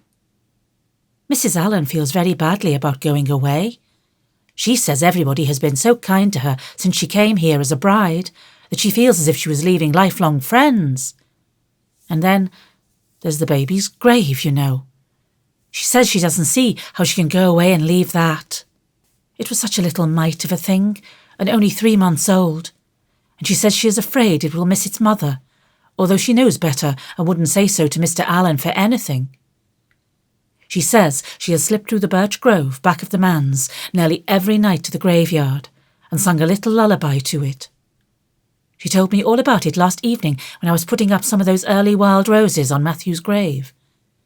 I promised her that as long as I was in Avonlea, I would put flowers on the baby's grave, and when I was away I felt sure that I would do it, supplied Diana heartily. Of course I will, and I'll put them on Matthew's grave too, for your sake, Anne. Oh, thank you. I meant to ask you if you would. And on little Hester Gray's too. Please don't forget hers. Do you know, I've thought and dreamed so much about little Hester Gray that she has become strangely real to me. I think of her, back there in her little garden, in that cool, still green corner, and I have a fancy that if I could steal back there some spring evening, just at the magic time 'twixt light and dark, and tiptoe so softly up the beech hill that my footsteps could not frighten her, I would find the garden just as it used to be, all sweet with June lilies and early roses, with the tiny house beyond it all hung with vines, and little Hester Gray would be there, with her soft eyes and the wind ruffling her dark hair, wandering about, putting her fingertips under the chins of the lilies, and whispering secrets with the roses. And I would go forward, oh, so softly, and hold out my hands and say to her, "Little Hester Gray, won't you let me be your playmate, for I love the roses too?" And we would sit down on the old bench and talk a little, and dream a little, or just be beautifully silent together. And then the moon would rise, and I would look around me, and there would be no Hester Gray, and no little vine-hung house, and no roses, only an old waste garden starred with June lilies amid the grasses, and the wind sighing, oh, so sorrowfully, in the cherry trees. And I would not know whether it had been real, or if I had just imagined it all. Diana crawled up and got her back against the headboard of the bed. When your companion of twilight hour said such spooky things, it was just as well not to be able to fancy there was anything behind you. I'm afraid the Improvement Society will go down when you and Gilbert are both gone, she remarked dolefully. Not a bit of fear of it, said Anne briskly, coming back from dreamland to the affairs of practical life. It is too firmly established for that, especially since the older people are becoming so enthusiastic about it. Look what they are doing this summer for their lawns and lanes. Besides, I'll be watching for hints at Redmond, and I'll write a paper for it next winter and send it over. Don't take such a gloomy view of things, Diana, and don't grudge me my little hour of gladness and jubilation now. Later on, when I have to go away, I'll feel anything but glad. It's all right for you to be glad. You're going to college, and you'll have a jolly time and make heaps of lovely new friends. I hope I shall make new friends, said Anne thoughtfully. The possibilities of making new friends help to make life very fascinating. But no matter how many friends I'll make, they'll never be as dear to me as the old ones. Especially a certain girl with black eyes and dimples. Can you guess who she is, Diana? But there'll be so many clever girls at Redmond, sighed Diana, and I'm only a stupid little country girl who says, "I seen sometimes," though I really know better when I stop to think. Well, of course, these past 2 years have been really too pleasant to last. I know somebody who is glad you are going to Redmond anyhow. Anne, I'm going to ask you a question, a serious question. Don't be vexed and do answer seriously. Do you care anything for Gilbert? Ever so much as a friend, and not a bit in the way you mean, said Anne calmly and decidedly. She also thought she was speaking sincerely. Diana sighed. She wished somehow that Anne had answered differently. Don't you mean ever to be married, Anne? Perhaps, some day, when I meet the right one, said Anne, smiling dreamily up at the moonlight. But how can you be sure when you do meet the right one? Persisted Diana. Oh, I should know him. Something would tell me. You know what my ideal is, Diana. But people's ideals change sometimes. Mine won't, and I couldn't care for any man who didn't fulfill it. What if you never meet him?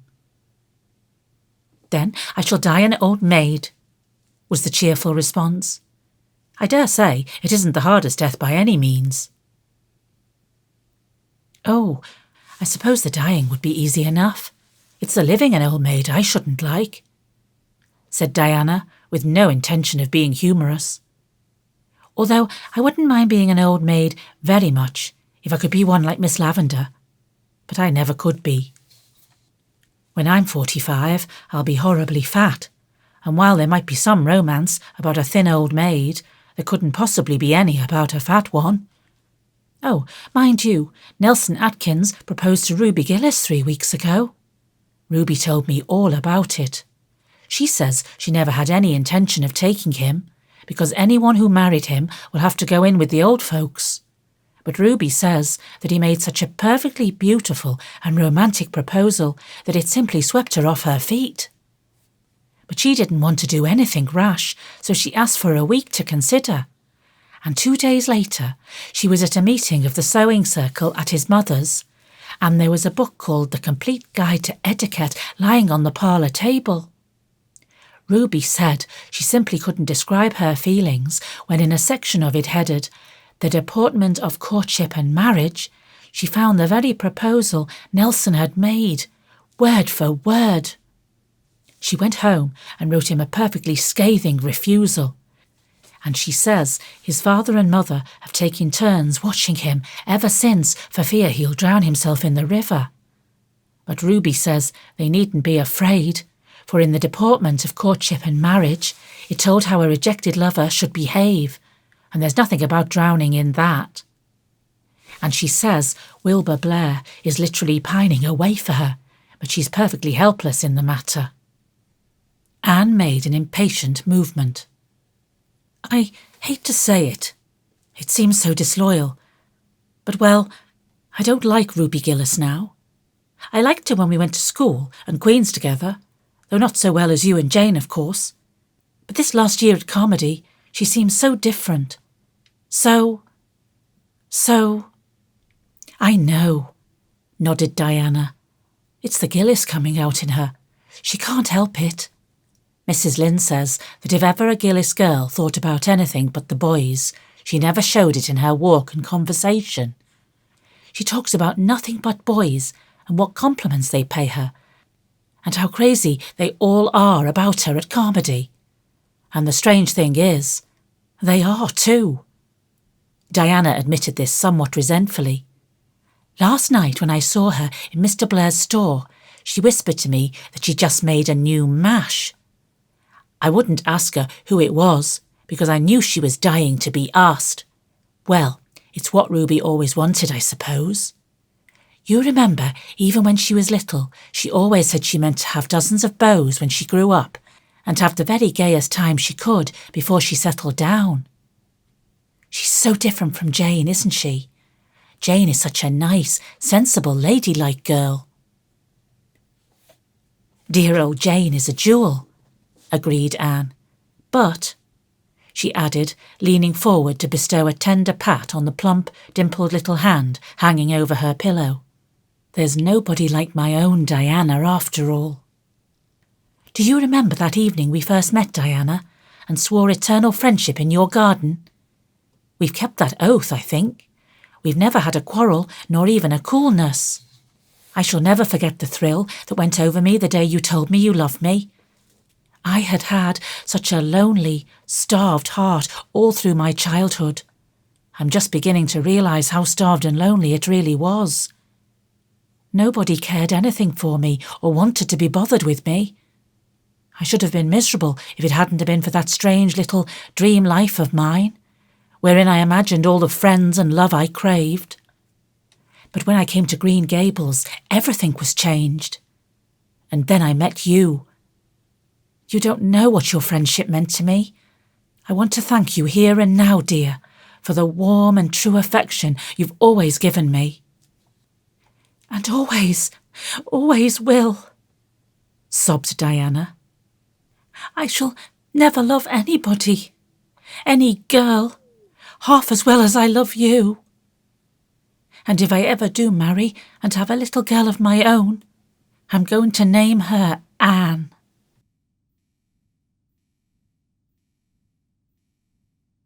Chapter 27. An Afternoon at the Stone House. Where are you going all dressed up, Anne? Davy wanted to know. You look bully in that dress. Anne had come down to dinner in a new dress of pale green muslin, the first colour she had worn since Matthew's death. It became her perfectly, bringing out all the delicate, flower-like tints of her face and the gloss and burnish of her hair. Davy, how many times have I told you you mustn't use that word? She rebuked. I'm going to Echo Lodge. Take me with you, entreated Davy. I would if I were driving, but I'm going to walk, and it's too far for your 8-year-old legs. Besides, Paul is going with me, and I fear you don't enjoy yourself in his company. Oh, I like Paul lots better than I did, said Davy, beginning to make fearful inroads into his pudding. Since I've got pretty good myself, I don't mind his being gooder so much. If I can keep on, I'll catch up with him some day, both in legs and goodness. Besides, Paul's real nice to us second primer boys in school. He won't let the other big boys meddle with us, and he shows us lots of games. How came Paul to fall into the brook at noon hour yesterday? Asked Anne. I met him on the playground, such a dripping figure that I sent him promptly home for clothes without waiting to find out what had happened. Well, it was partly a accident, explained Davy. He stuck his head in on purpose, but the rest of him fell in accidentally. We was all down at the brook, and Prilly Rogerson got mad at Paul about something. She's awful mean and horrid anyway, if she is pretty, and said that his grandmother put his hair up in curl rags every night. Paul wouldn't have minded what she said, I guess, but Gracie Andrews laughed, and Paul got awful red, 'cause Gracie's his girl, you know. He's clean gone on her, brings her flowers and carries her books as far as the shore road. He's got as red as a beet and said his grandmother didn't do any such thing, and his hair was born curly. And then he laid down on the bank and stuck his head right into the spring to show them. Oh, it wasn't the spring we drink out of, seeing a horrified look on Marilla's face. It was the little one lower down, but the bank's awful slippy, and Paul went right in. I tell you, he made a bully splash. Oh, Anne, I didn't mean to say that. It just slipped out before I thought. He made a splendid splash, but he looked so funny when he crawled out, all wet and muddy. The girls laughed more than ever, but Gracie didn't laugh. She looked sorry. Gracie's a nice girl, but she's got a snub nose. When I get big enough to have a girl, I won't have one with a snub nose. I'll pick one with a pretty nose like yours, Anne. A boy who makes such a mess of syrup all over his face when he is eating his pudding will never get a girl to look at him, said Marilla severely. But I'll wash my face before I go courting, protested Davy, trying to improve matters by rubbing the back of his hand over the smears. And I'll wash behind my ears too, without being told. I remember to this morning, Marilla. I don't forget half as often as I did.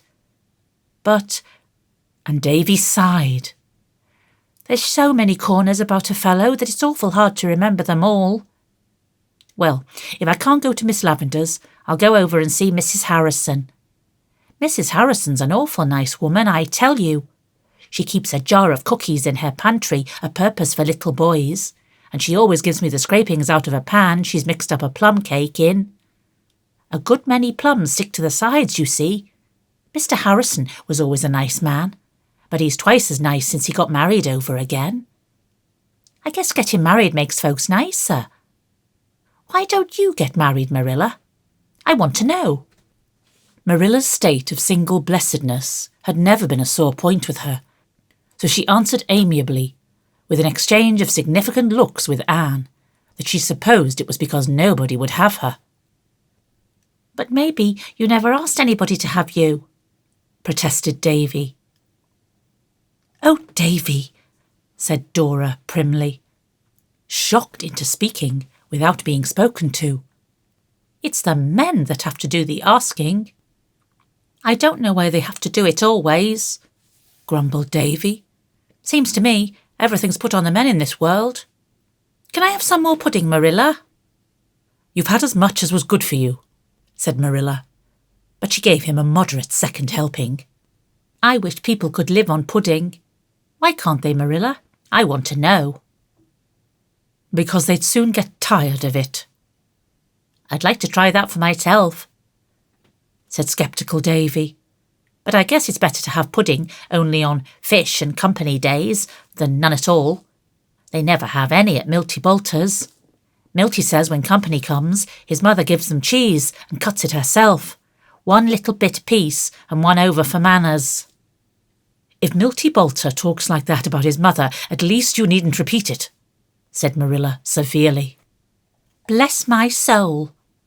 Davy had picked this expression up from Mr. Harrison and used it with great gusto. Milty meant it as a compliment. He's awful proud of his mother, 'cause folks say she could scratch a living on a rock. I suppose them pesky hens are in my pansy bed again, said Marilla, rising and going out hurriedly. The slandered hens were nowhere near the pansy bed, and Marilla did not even glance at it. Instead, she sat down on the cellar hatch and laughed until she was ashamed of herself. When Anne and Paul reached the stone house that afternoon, they found Miss Lavender and Charlotta the Fourth in the garden, weeding, raking, clipping and trimming as if for dear life. Miss Lavender herself, all gay and sweet in the frills and laces she loved, dropped her shears and ran joyously to meet her guests, while Charlotta the Fourth grinned cheerfully. Welcome, Anne. I thought you'd come today. You belong to the afternoon, so it brought you. Things that belong together are sure to come together. What a lot of trouble that would save some people if they only knew it. But they don't, and so they waste beautiful energy moving heaven and earth to bring things together that don't belong. And you, Paul, why, you've grown. You're half a head taller than when you were here before. Yes, I've begun to grow like pigweed in the night, as Mrs. Lynde says, said Paul, in frank delight over the fact. Grandma says it's the porridge taking effect at last. Perhaps it is. Goodness knows.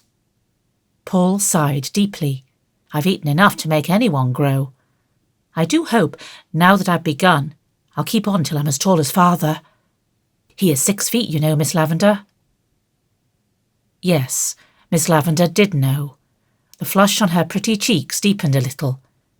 She took Paul's hand on one side and Anne's on the other and walked to the house in silence. Is it a good day for the echoes, Miss Lavender? Queried Paul anxiously. The day of his first visit had been too windy for echoes, and Paul had been much disappointed. Yes, just the best kind of a day, answered Miss Lavender, rousing herself from her reverie. But first we are all going to have something to eat. I know you two folks didn't walk all the way back here through those birch woods without getting hungry. And Charlotta the Fourth and I can eat any hour of the day. We have such obliging appetites. So we'll just make a raid on the pantry. Fortunately, it's lovely and full. I had a presentiment that I was going to have company today, and Charlotta the Fourth and I prepared. I think you are one of those people who always have nice things in the pantry, declared Paul. Grandma's like that too, but she doesn't approve of snacks between meals. I wonder, he added meditatively, if I ought to eat them away from home when I know she doesn't approve. Oh, I don't think she would disapprove after you've had a long walk. That makes a difference, said Miss Lavender, exchanging amused glances with Anne over Paul's brown curls. I suppose that snacks are extremely unwholesome. That is why we have them so often at Echo Lodge. We, Charlotte the Fourth and I, live in defiance of every known law of diet. We eat all sorts of indigestible things whenever we happen to think of it, by day or night, and we flourish like green bay trees. We are always intending to reform. When we read any article in a paper warning us against something we like, we cut it out and pin it up on the kitchen wall so that we'll remember it. But we never can, somehow, until after we've gone and eaten that very thing. Nothing has ever killed us yet, but Charlotte the Fourth has been known to have bad dreams after we had eaten doughnuts and mince pie and fruitcake before we went to bed. Grandma lets me have a glass of milk and a slice of bread and butter before I go to bed, and on Sunday nights she puts jam on the bread, said Paul. So I'm always glad when it's Sunday night, for more reasons than one. Sunday is a very long day on the shore road. Grandma says it's all too short for her, and that Father never found Sundays tiresome when he was a little boy. It wouldn't seem so long if I could talk to my rock people, but I never do that because Grandma doesn't approve of it on Sundays. I think a good deal, but I'm afraid my thoughts are worldly. Grandma says we should never think of anything but religious thoughts on Sundays. But teacher here said once that every really beautiful thought was religious, no matter what it was about or what day we thought it on. But I feel sure Grandma thinks that sermons and Sunday school lessons are the only things you can think truly religious thoughts about. And when it comes to a difference of opinion between Grandma and teacher, I don't know what to do. In my heart, Paul laid his hand on his breast and raised very serious blue eyes to Miss Lavender's immediately sympathetic face. I agree with teacher. But then, you see, Grandma has brought Father up her way and made a brilliant success of him. And teacher has never brought anybody up yet, though she's helping with Davy and Dora. But you can't tell how they'll turn out till they are grown up. So sometimes I feel as if I might be safer to go by Grandma's opinions. I think it would, agreed Anne solemnly. Anyway, I dare say that if your Grandma and I both got down to what we really do mean, under our different ways of expressing it, we'd find out we both meant much the same thing. You'd better go by her way of expressing it, since it's been the result of experience. We'll have to wait until we see how the twins do turn out before we can be sure that my way is equally good. After lunch, they went back to the garden, where Paul made the acquaintance of the Echoes, to his wonder and delight, while Anne and Miss Lavender sat on the stone bench under the poplar and talked. So you are going away in the fall? Said Miss Lavender wistfully. I ought to be glad for your sake, Anne, but I'm horribly selfishly sorry. I shall miss you so much. Oh, sometimes I think it is of no use to make friends. They only go out of your life after a while and leave a hurt that is worse than the emptiness before they came. That sounds like something Miss Eliza Andrews might say, but never Miss Lavender, said Anne. Nothing is worse than emptiness, and I'm not going out of your life. There are such things as letters and vacations. Dearest, I'm afraid you're looking a little pale and tired. Oh, hoo, hoo, hoo, went Paul on the dyke, where he had been making noises diligently. Not all of them melodious in the making, but all coming back transmuted into the very gold and silver of sound by the fairy alchemists over the river. Miss Lavender made an impatient movement with her pretty hands. I'm just tired of everything, even of the echoes. There is nothing in my life but echoes, echoes of lost hopes and dreams and joys. They're beautiful and mocking. Oh, Anne, it's horrid of me to talk like this when I have company. It's just that I'm getting old and it doesn't agree with me. I know I'll be fearfully cranky by the time I'm 60. but perhaps all I need is a course of blue pills." At this moment, Charlotta the Fourth, who had disappeared after lunch, returned and announced that the northeast corner of Mr. John Kimball's pasture was red with early strawberries, and wouldn't Miss Shirley like to go and pick some? "Early strawberries for tea!" exclaimed Miss Lavender. "Oh, I'm not so old as I thought, and I don't need a single blue pill. Girls, when you come back with your strawberries, we'll have tea out here under the silver poplar. I'll have it all ready for you with home-grown cream." Anne and Charlotta the Fourth accordingly betook themselves back to Mr. Kimball's pasture, a green, remote place where the air was as soft as velvet and fragrant as a bed of violets and golden as amber. "Oh, isn't it sweet and fresh back here?" breathed Anne. "I just feel as if I were drinking in the sunshine." "Yes, Ma'am, so do I. That's just exactly how I feel too, Ma'am," agreed Charlotta the Fourth, who would have said precisely the same thing if Anne had remarked that she felt like a pelican of the wilderness.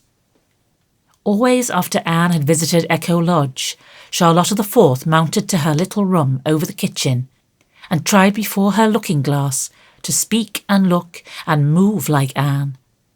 Charlotta could never flatter herself that she quite succeeded, but practice makes perfect, as Charlotta had learnt at school, and she fondly hoped that in time she might catch the trick of that dainty uplift of chin, that quick, starry outflashing of eyes, that fashion of walking as if you were a bough swaying in the wind. It seemed so easy when you watched Anne. Charlotta the Fourth admired Anne wholeheartedly. It was not that she thought her so very handsome.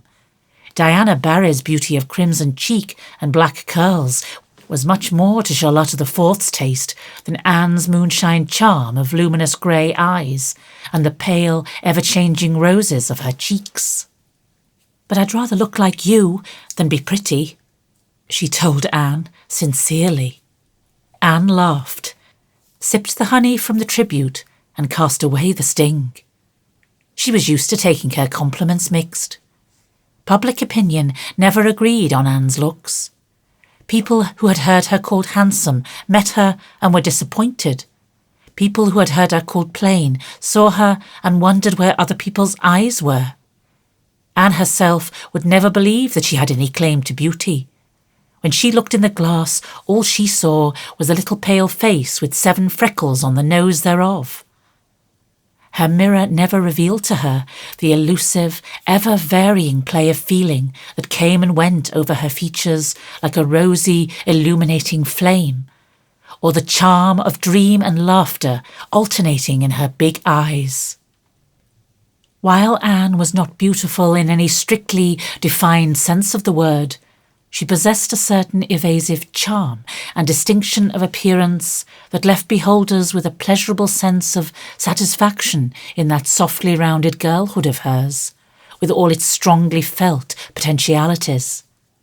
Those who knew Anne best felt, without realizing that they felt it, that her greatest attraction was the aura of possibility surrounding her, the power of future development that was in her.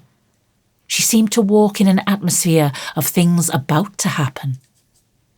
As they picked, Charlotta the Fourth confided to Anne her fears regarding Miss Lavender. The warm-hearted little handmaiden was honestly worried over her adored mistress's condition. "Miss Lavender isn't well, Miss Shirley, Ma'am. I'm sure she isn't, though she never complains. She hasn't seemed like herself this long while, Ma'am. Not since that day you and Paul were here together before. I feel sure she caught cold that night, Ma'am. After you and him had gone, she went out and walked in the garden for long after dark, with nothing but a little shawl on her. There was a lot of snow on the walks, and I feel sure she got a chill, Ma'am. Ever since then, I've noticed her acting tired and lonesome-like. She don't seem to take an interest in anything, Ma'am. She never pretends company's coming, nor fixes up for it, nor nothing, Ma'am. It's only when you come she seems to chirk up a bit.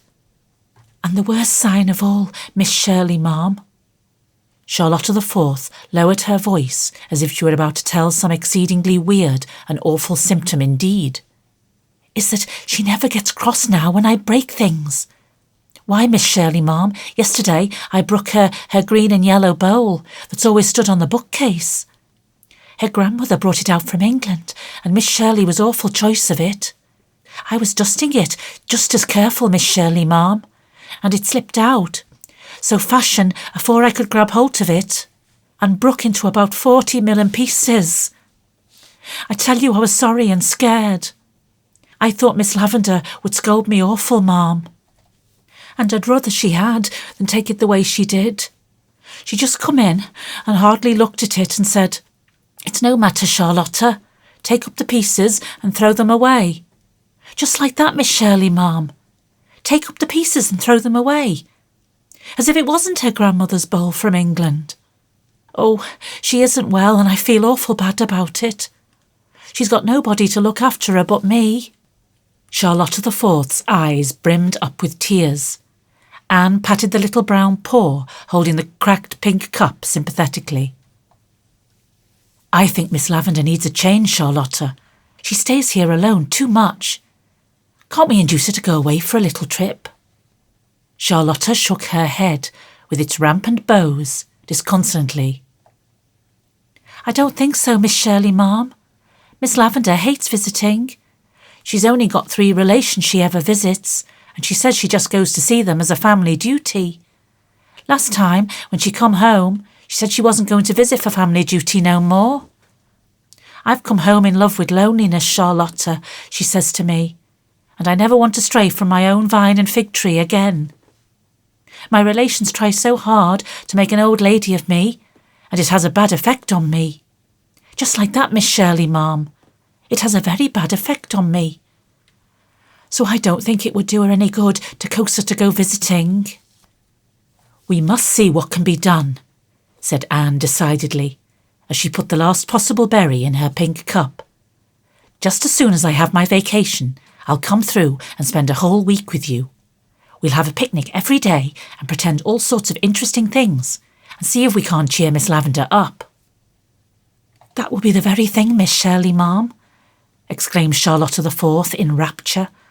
She was glad for Miss Lavender's sake, and for her own too. With a whole week in which to study Anne constantly, she would surely be able to learn how to move and behave like her. When the girls got back to Echo Lodge, they found that Miss Lavender and Paul had carried the little square table out of the kitchen to the garden and had everything ready for tea. Nothing ever tasted so delicious as those strawberries and cream, eaten under a great blue sky, all curdled over with fluffy little white clouds, and in the long shadows of the wood, with its lispings and its murmurings. After tea, Anne helped Charlotta wash the dishes in the kitchen, while Miss Lavender sat on the stone bench with Paul and heard all about his rock people. She was a good listener, this sweet Miss Lavender, but just at last it struck Paul that she had suddenly lost interest in the twin sailors. "Miss Lavender, why do you look at me like that?" he asked gravely. "How do I look, Paul?" "Just as if you were looking through me at somebody I put you in mind of," said Paul, who had such occasional flashes of uncanny insight that it wasn't quite safe to have secrets when he was about. "You do put me in mind of somebody I knew long ago," said Miss Lavender dreamily. "When you were young?" "Yes, when I was young." "Do I seem very old to you, Paul?" "Do you know, I can't make up my mind about that," said Paul confidentially. "Your hair looks old. I never knew a young person with white hair. But your eyes are as young as my beautiful teacher's when you laugh. I tell you what, Miss Lavender." Paul's voice and face were as solemn as a judge's. "I think you would make a splendid mother. You have just the right look in your eyes. The look my little mother always had. I think it's a pity you haven't any boys of your own." "I have a little dream boy, Paul." "Oh, have you really? How old is he?" "About your age, I think. He ought to be older, because I dreamed him long before you were born. But I'll never let him get any older than 11 or 12, because if I did, some day he might grow up altogether, and then I'd lose him." "I know," nodded Paul. "That's the beauty of dream people. They stay any age you want them. You and my beautiful teacher and me myself are the only folks in the world that I know of that have dream people. Isn't it funny and nice we should all know each other? But I guess that kind of people always find each other out. Grandma never has dream people, and Mary Jo thinks I'm wrong in the upper story because I have them. But I think it's splendid to have them. You know, Miss Lavender. Tell me all about your little dream boy." "He has blue eyes and curly hair. He steals in and wakens me with a kiss every morning. Then all day he plays here in the garden, and I play with him. Such games we have. We run races and talk with the echoes, and I tell him stories. And when twilight comes—" "I know," interrupted Paul eagerly. "He comes and sits beside you, so, because of course at 12 he'd be too big to climb into your lap, and lays his head on your shoulder, so, and you put your arms about him and hold him tight, tight, and rest your cheek on his head. Yes, that's the very way. Oh, you do know, Miss Lavender." Anne found the two of them there when she came out of the stone house, and something in Miss Lavender's face made her hate to disturb them. "I'm afraid we must go, Paul, if we want to get home before dark. Miss Lavender, I'm going to invite myself to Echo Lodge for a whole week pretty soon. If you come for a week, I'll keep you for 2, threatened Miss Lavender.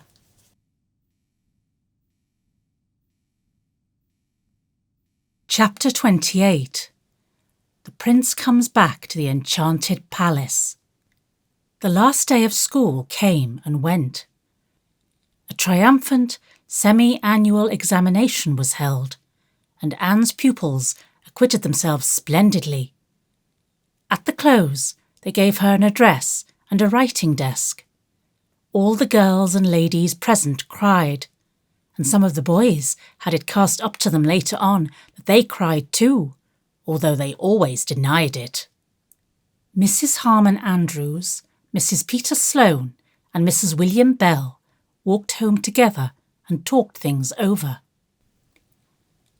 "I do think it is such a pity Anne is leaving, when the children seem so much attached to her," sighed Mrs. Peter Sloane, who had a habit of sighing over everything and even finished off her jokes that way. "To be sure," she added hastily. "We all know we'll have a good teacher next year too." "Jane will do her duty, I've no doubt," said Mrs. Andrews, rather stiffly. "I don't suppose she'll tell the children quite so many fairy tales, or spend so much time roaming about the woods with them, but she has her name on the inspector's roll of honour, and the Newbridge people are in a terrible state over her leaving." "I'm real glad Anne is going to college," said Mrs. Bell. "She has always wanted it, and it will be a splendid thing for her." "Well, I don't know." Mrs. Andrews was determined not to agree fully with anybody that day. "I don't see that Anne needs any more education. She'll probably be marrying Gilbert Blythe if his infatuation for her lasts till he gets through college. And what good will Latin and Greek do her then? If they taught you at college how to manage a man, there might be some sense in her going." Mrs. Harmon Andrews, so Avonlea gossip whispered, had never learned how to manage her man, and as a result, the Andrews household was not exactly a model of domestic happiness. "I see that the Charlottetown call to Mr. Allen is up before the presbytery," said Mrs. Bell. "That means we'll be losing him soon, I suppose." "They're not going before September," said Mrs. Sloane. "It will be a great loss to the community. although I always did think that Mrs. Allen dressed rather too gay for a minister's wife. But we are none of us perfect. Did you notice how neat and snug Mr. Harrison looked today? I never saw such a changed man. He goes to church every Sunday and has subscribed to the salary. Hasn't that Paul Irving grown to be a big boy? Said Mrs. Andrews. He was such a mite for his age when he came here. I declare I hardly knew him today.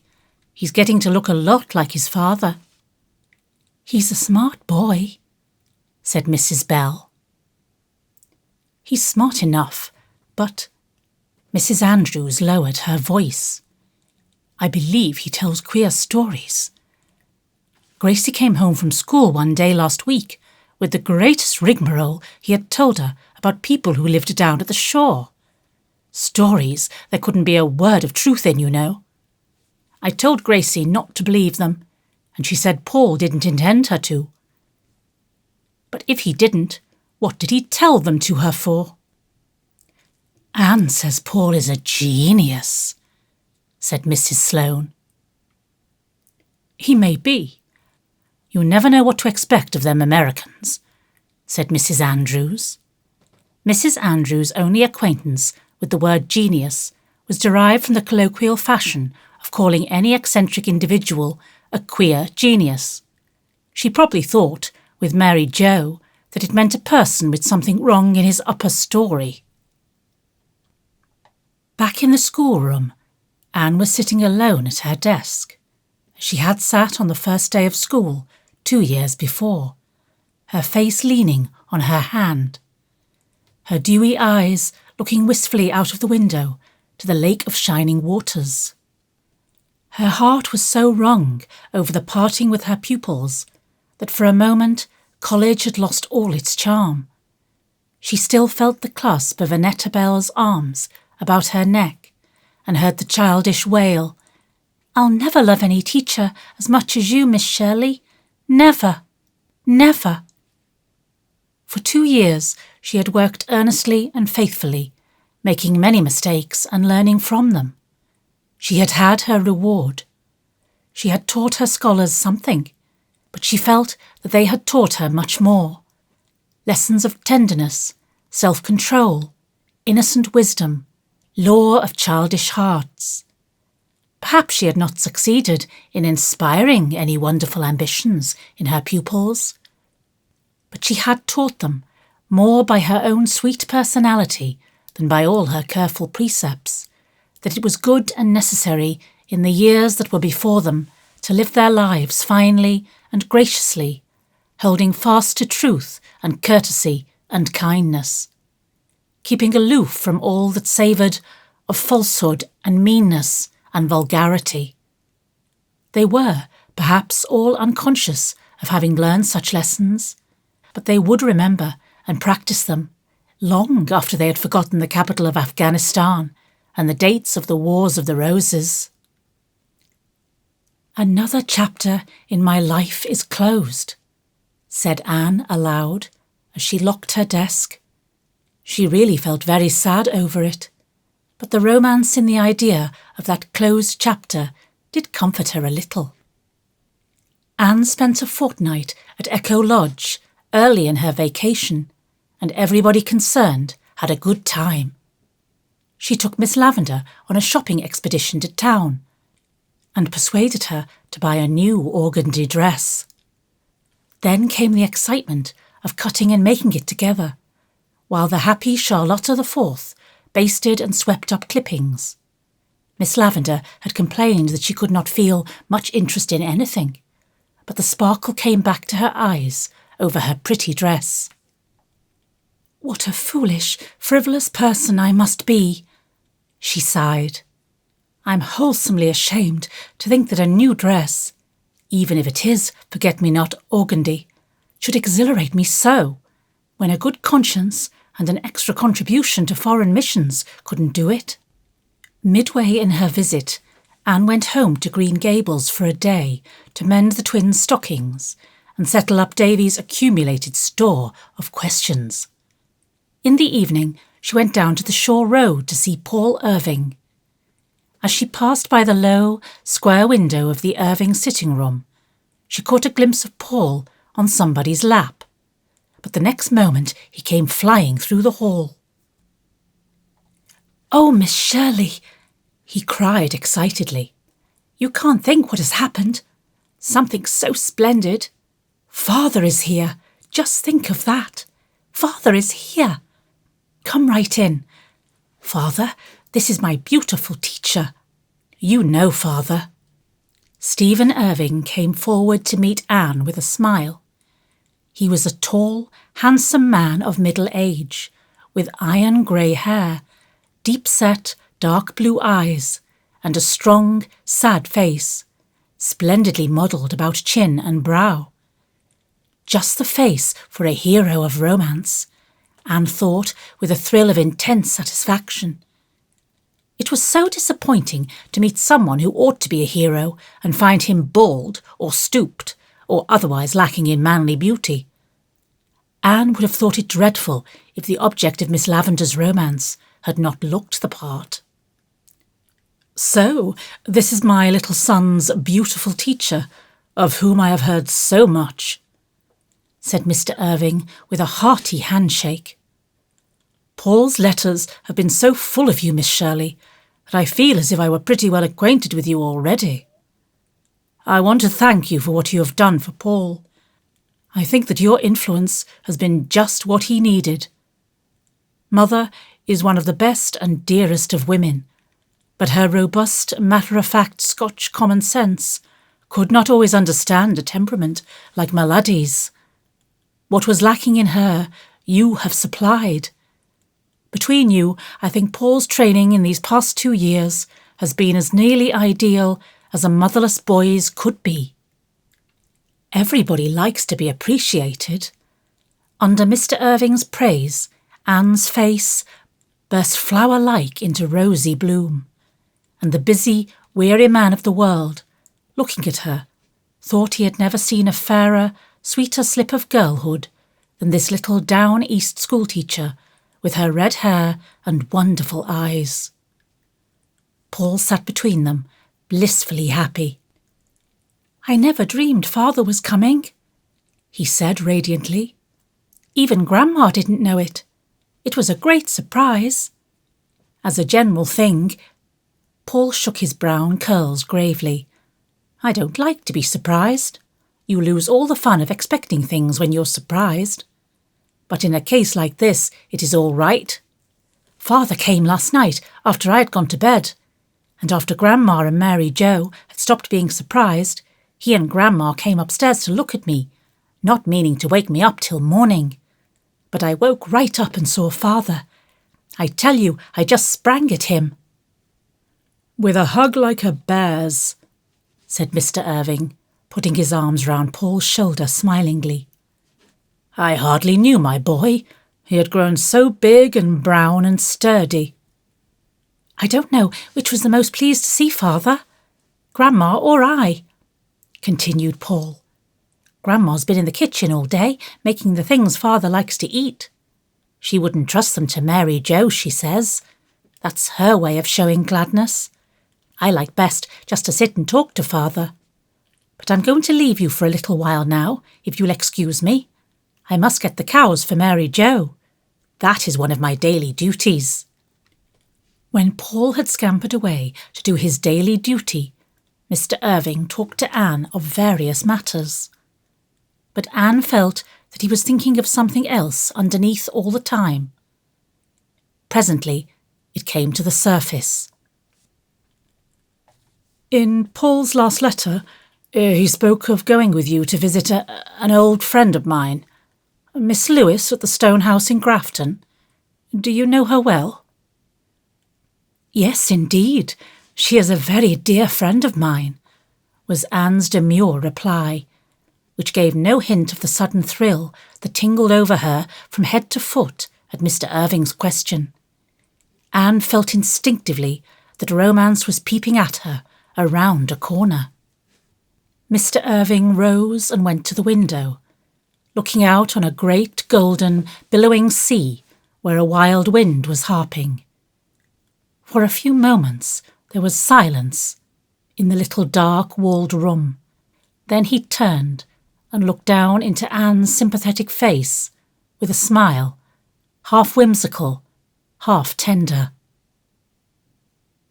"I wonder how much you know," he said. "I know all about it," replied Anne promptly. "You see," she explained hastily, "Miss Lavender and I are very intimate. She wouldn't tell things of such a sacred nature to everybody. We are kindred spirits." "Yes, I believe you are. Well, I'm going to ask a favour of you. I would like to go and see Miss Lavender, if she will let me. Will you ask her if I may come?" Would she not? Oh, indeed she would. Yes, this was romance, the real thing, with all the charm of rhyme and story and dream. It was a little belated, perhaps, like a rose blooming in October, which should have bloomed in June, but none the less a rose, all sweetness and fragrance, with the gleam of gold in its heart. Never did Anne's feet bear her on a more willing errand than on that walk through the beech woods to Grafton the next morning. She found Miss Lavender in the garden. Anne was fearfully excited. Her hands grew cold and her voice trembled. "Miss Lavender, I have something to tell you, something very important. Can you guess what it is?" Anne never supposed that Miss Lavender could guess, but Miss Lavender's face grew very pale, and Miss Lavender said in a quiet, still voice, from which all the colour and sparkle that Miss Lavender's voice usually suggested had faded, "Stephen Irving is home." "How did you know? Who told you?"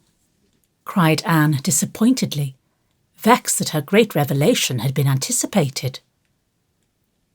"Nobody. I knew that must be it, just from the way you spoke." "He wants to come and see you," said Anne. "May I send him word that he may?"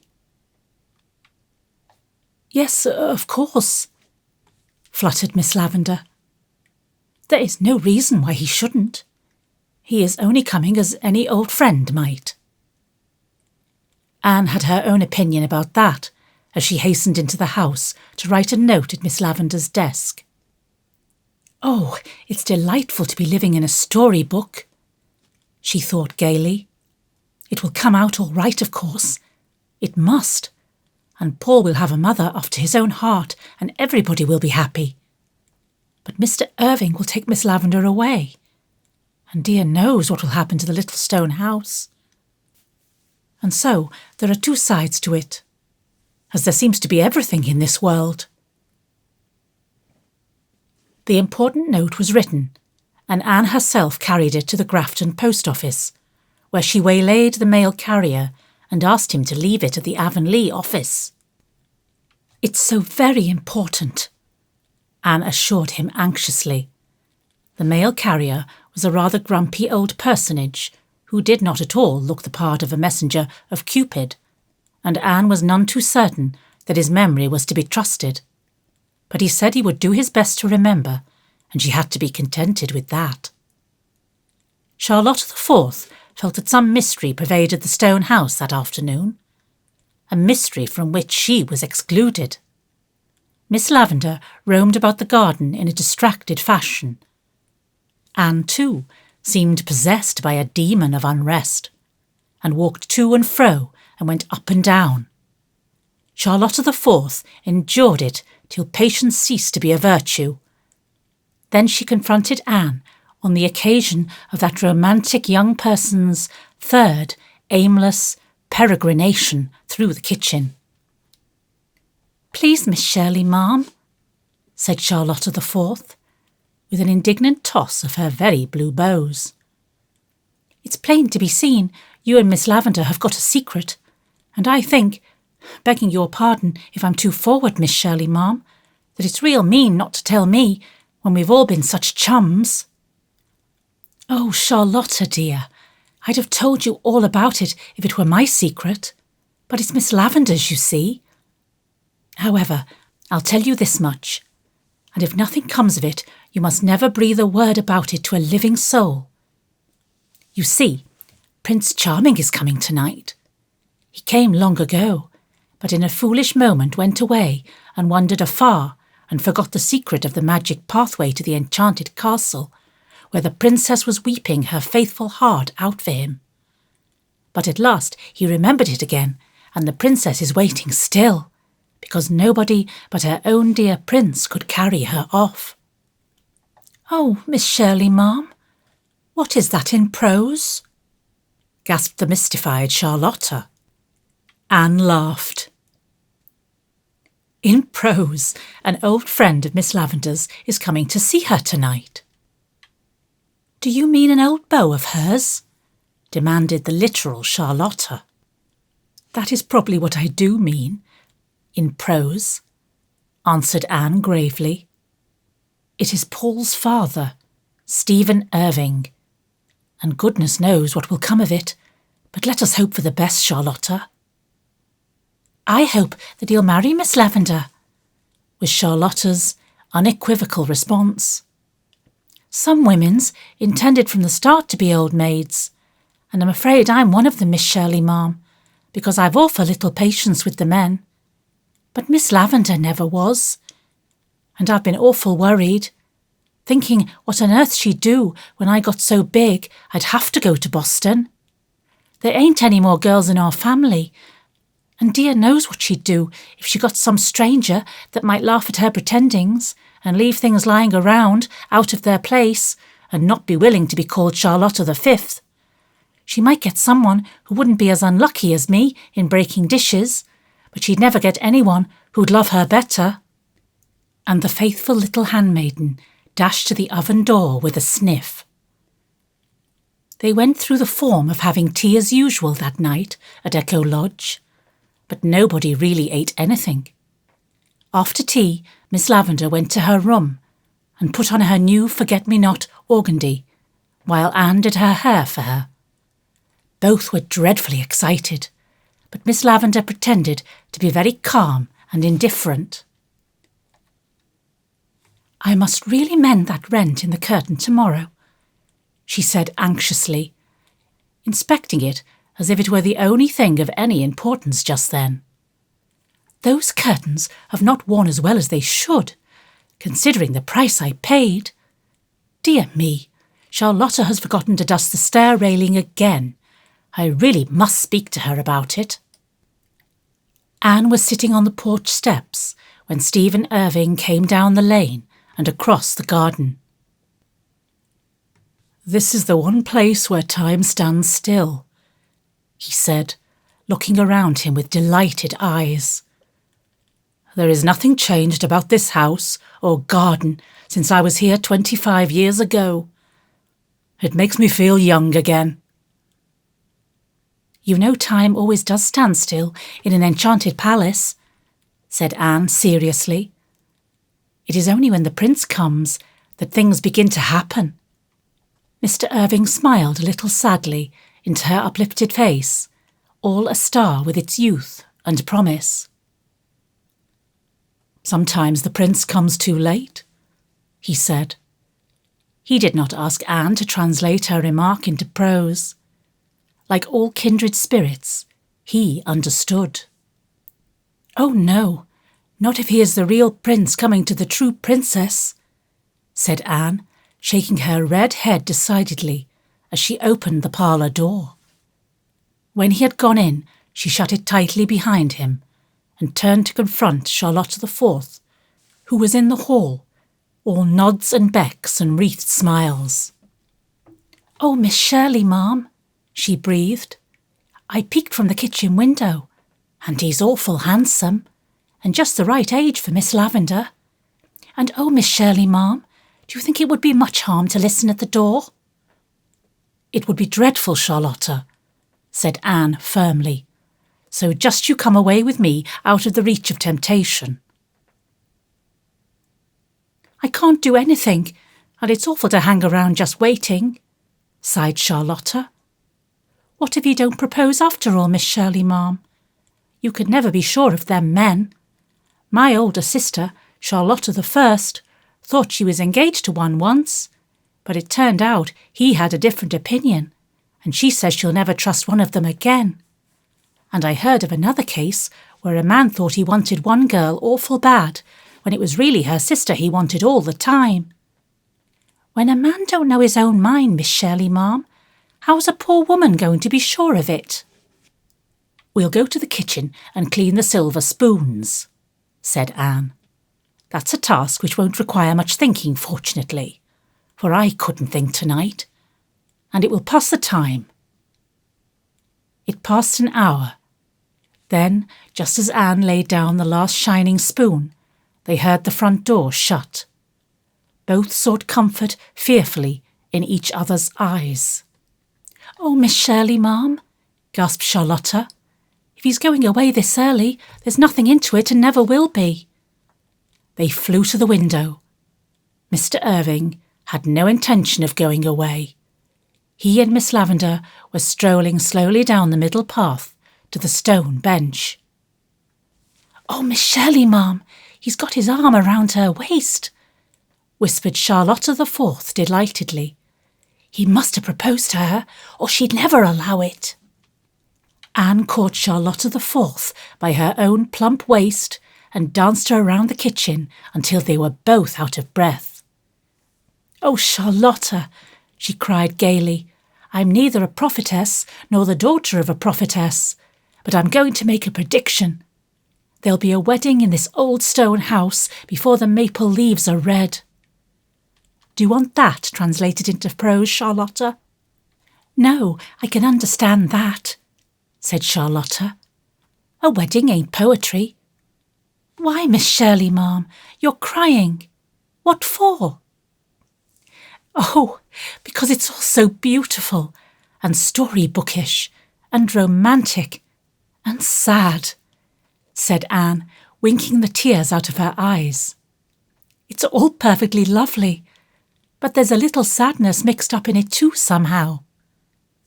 "Oh, of course there's a risk in marrying anybody," conceded Charlotta the Fourth. "But when all's said and done, Miss Shirley, ma'am, there's many a worse thing than a husband."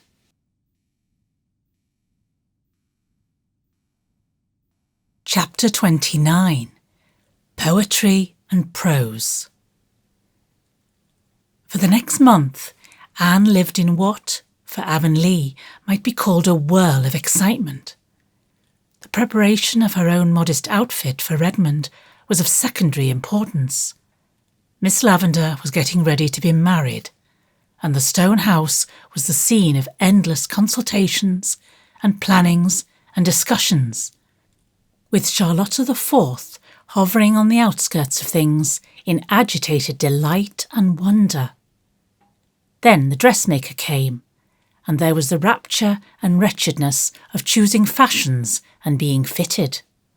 Anne and Diana spent half their time at Echo Lodge, and there were nights when Anne could not sleep for wondering whether she had done right in advising Miss Lavender to select brown rather than navy blue for her travelling dress, and to have her grey silk made princess.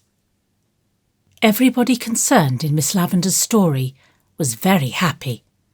Paul Irving rushed to Green Gables to talk the news over with Anne as soon as his father had told him.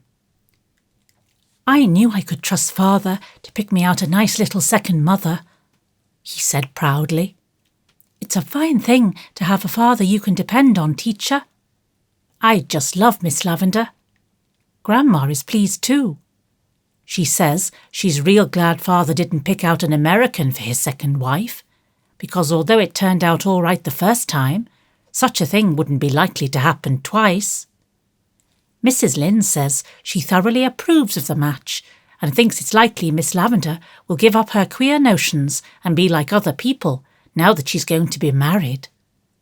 But I hope she won't give her queer notions up, teacher, because I like them, and I don't want her to be like other people. There are too many other people around as it is. You know, teacher." Charlotta the Fourth was another radiant person. Oh, Miss Shirley, ma'am, it has all turned out so beautiful. When Mr. Irving and Miss Lavender come back from their tower, I'm to go up to Boston and live with them. And me only 15. And the other girls never went till they were 16. Ain't Mr. Irving splendid? He just worships the ground she treads on, and it makes me feel so queer sometimes to see the look in his eyes when he's watching her. It beggars description, Miss Shirley, ma'am. I'm awful thankful they're so fond of each other. It's the best way when all's said and done, though some folks can get along without it. I've got an aunt who has been married 3 times and says she married the first time for love and the last 2 times for strictly business, and was happy with all 3, except at the times of the funerals. But I think she took a risk, Miss Shirley, ma'am. Oh, it's all so romantic, breathed Anne to Marilla that night. If I hadn't have taken the wrong path that day we went to Mr. Kimball's, I'd never have known Miss Lavender. And if I hadn't have met her, I'd never have taken Paul there, and he'd have never written to his father about visiting Miss Lavender, just as Mr. Irving was starting for San Francisco. Mr. Irving says whenever he got that letter, he made up his mind to send his partner to San Francisco and come here instead. He hadn't heard anything of Miss Lavender for 15 years. Somebody had told him that she was to be married, and he thought she was, and never asked anybody anything about her. And now everything has come right, and I had a hand in bringing it about. Perhaps, as Mrs. Lynde says, everything is foreordained, and it was bound to happen anyway. But even so, it's nice to think one was an instrument used by predestination. Yes, indeed, it's very romantic. I can't see that it's so terribly romantic at all, said Marilla, rather crisply.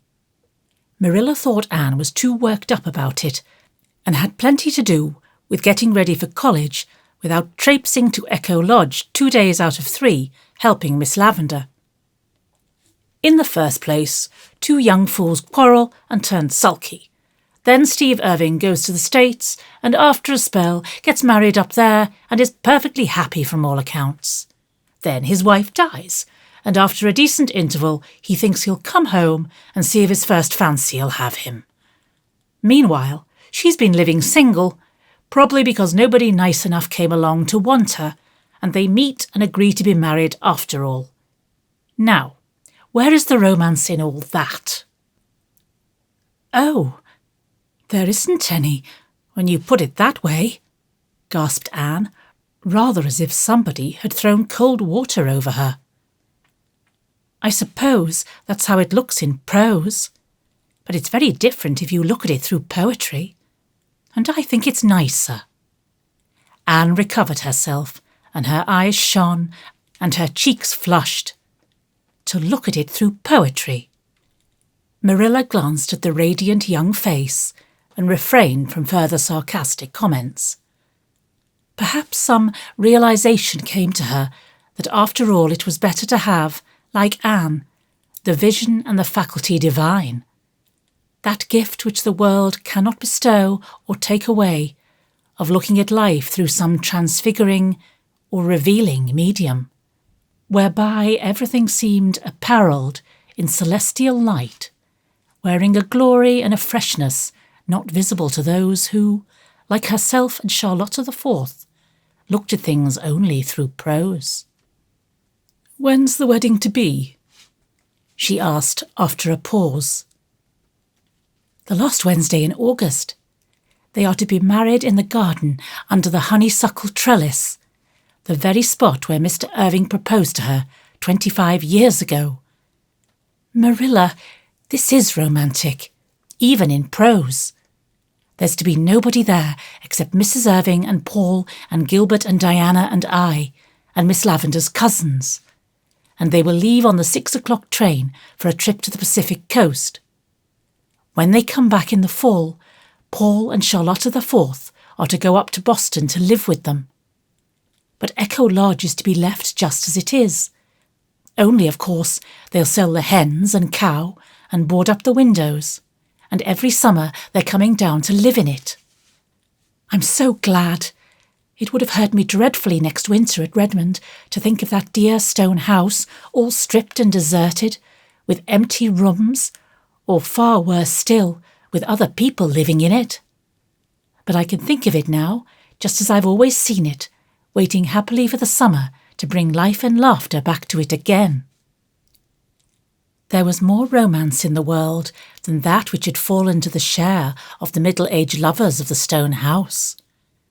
Anne stumbled suddenly on it one evening when she went over to Orchard Slope by the woodcut and came out into the Barry garden. Diana Barry and Fred Wright were standing together under the big willow. Diana was leaning against the great trunk, her lashes cast down on very crimson cheeks. One hand was held by Fred, who stood with his face bent toward her, stammering something in low, earnest tones. There were no other people in the world except their two selves at that magic moment, so neither of them saw Anne, who, after one dazed glance of comprehension, turned and sped noiselessly back through the spruce wood, never stopping till she gained her own gable room, where she sat breathlessly down by her window and tried to collect her scattered wits. "Diana and Fred are in love with each other," she gasped. "Oh, it does seem so hopelessly grown up." Anne, of late, had not been without her suspicions that Diana was proving false to the melancholy, Byronic hero of her early dreams. But, as things seen are mightier than things heard, or suspected, the realization that it was actually so came to her with almost the shock of perfect surprise. This was succeeded by a queer, little lonely feeling, as if somehow Diana had gone forward into a new world, shutting a gate behind her, leaving Anne on the outside. "Things are changing so fast, it almost frightens me," Anne thought, a little sadly. "And I'm afraid this can't help making some difference between Diana and me. I'm sure I can't tell her all my secrets after this. She might tell Fred. And what can she see in Fred? He's very nice and jolly, but he's just Fred Wright." It is always a very puzzling question. What can somebody see in somebody else? But how fortunate, after all, that it is so, for if everybody saw alike, well, in that case, as the old Indian said, everybody would want my squaw.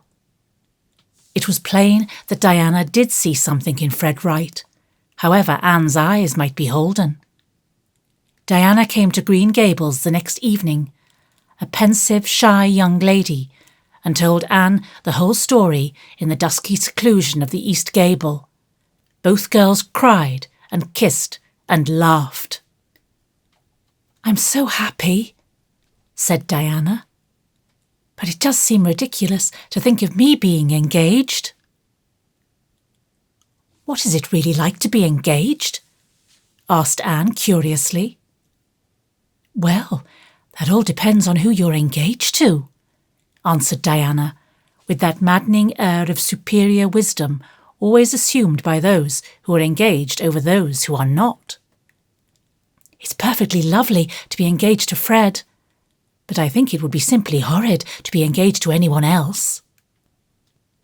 "There's not much comfort for the rest of us in that, seeing that there is only one Fred," laughed Anne. "Oh, Anne, you don't understand," said Diana in vexation.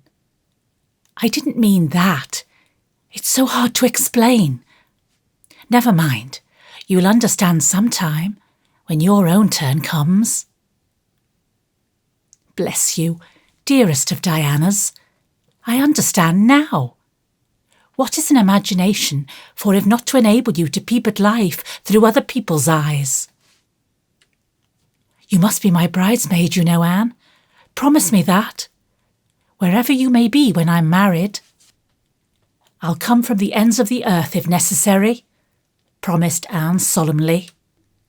"Of course, it won't be for ever so long yet," said Diana, blushing. 3 years at the very least, for I'm only 18, and Mother says no daughter of hers shall be married before she's 21. Besides, Fred's father is going to buy the Abraham Fletcher farm for him, and he says he's got to have it 2/3 paid for before he'll give it to him in his own name. But 3 years isn't too much time to get ready for housekeeping, for I haven't a speck of fancy work made yet. But I'm going to begin crocheting doilies tomorrow. Myra Gillis had 37 doilies when she was married, and I'm determined I shall have as many as she had. I suppose it would be perfectly impossible to keep house with only 36 doilies, conceded Anne, with a solemn face but dancing eyes. Diana looked hurt. I didn't think you'd make fun of me, Anne, she said reproachfully.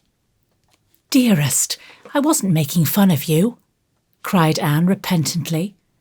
I was only teasing you a bit. I think you'll make the sweetest little housekeeper in the world, and I think it's perfectly lovely of you to be planning already for your home of dreams. Anne had no sooner uttered the phrase, home of dreams, than it captivated her fancy, and she immediately began the erection of one of her own. It was, of course, tenanted by an ideal master, dark, proud, and melancholy. But oddly enough, Gilbert Blythe persisted in hanging about too, helping her arrange pictures, lay out gardens, and accomplish sundry other tasks which a proud and melancholy hero evidently considered beneath his dignity. Anne tried to banish Gilbert's image from her castle in Spain, but somehow he went on being there, so Anne, being in a hurry, gave up the attempt and pursued her aerial architecture with such success that her home of dreams was built and furnished before Diana spoke again. I suppose, Anne, you must think it's funny I should like Fred so well, when he's so different from the kind of man I've always said I would marry, the tall, slender kind. But somehow I wouldn't want Fred to be tall and slender, because, don't you see, he wouldn't be Fred then. Of course, added Diana rather dolefully. We will be a dreadfully pudgy couple. But after all, that's better than one of us being short and fat and the other tall and lean, like Morgan Sloane and his wife. Mrs. Lynde says it always makes her think of the long and short of it when she sees them together. Well, said Anne to herself that night, as she brushed her hair before her gilt-framed mirror. I am glad Diana is so happy and satisfied. But when my turn comes, if it ever does, I do hope there'll be something a little more thrilling about it. But then, Diana thought so too once. I've heard her say time and again she'd never get engaged any poky commonplace way. He'd have to do something splendid to win her. But she has changed. Perhaps I'll change too. But I won't, and I'm determined I won't. Oh, I think these engagements are dreadfully unsettling things when they happen to your intimate friends.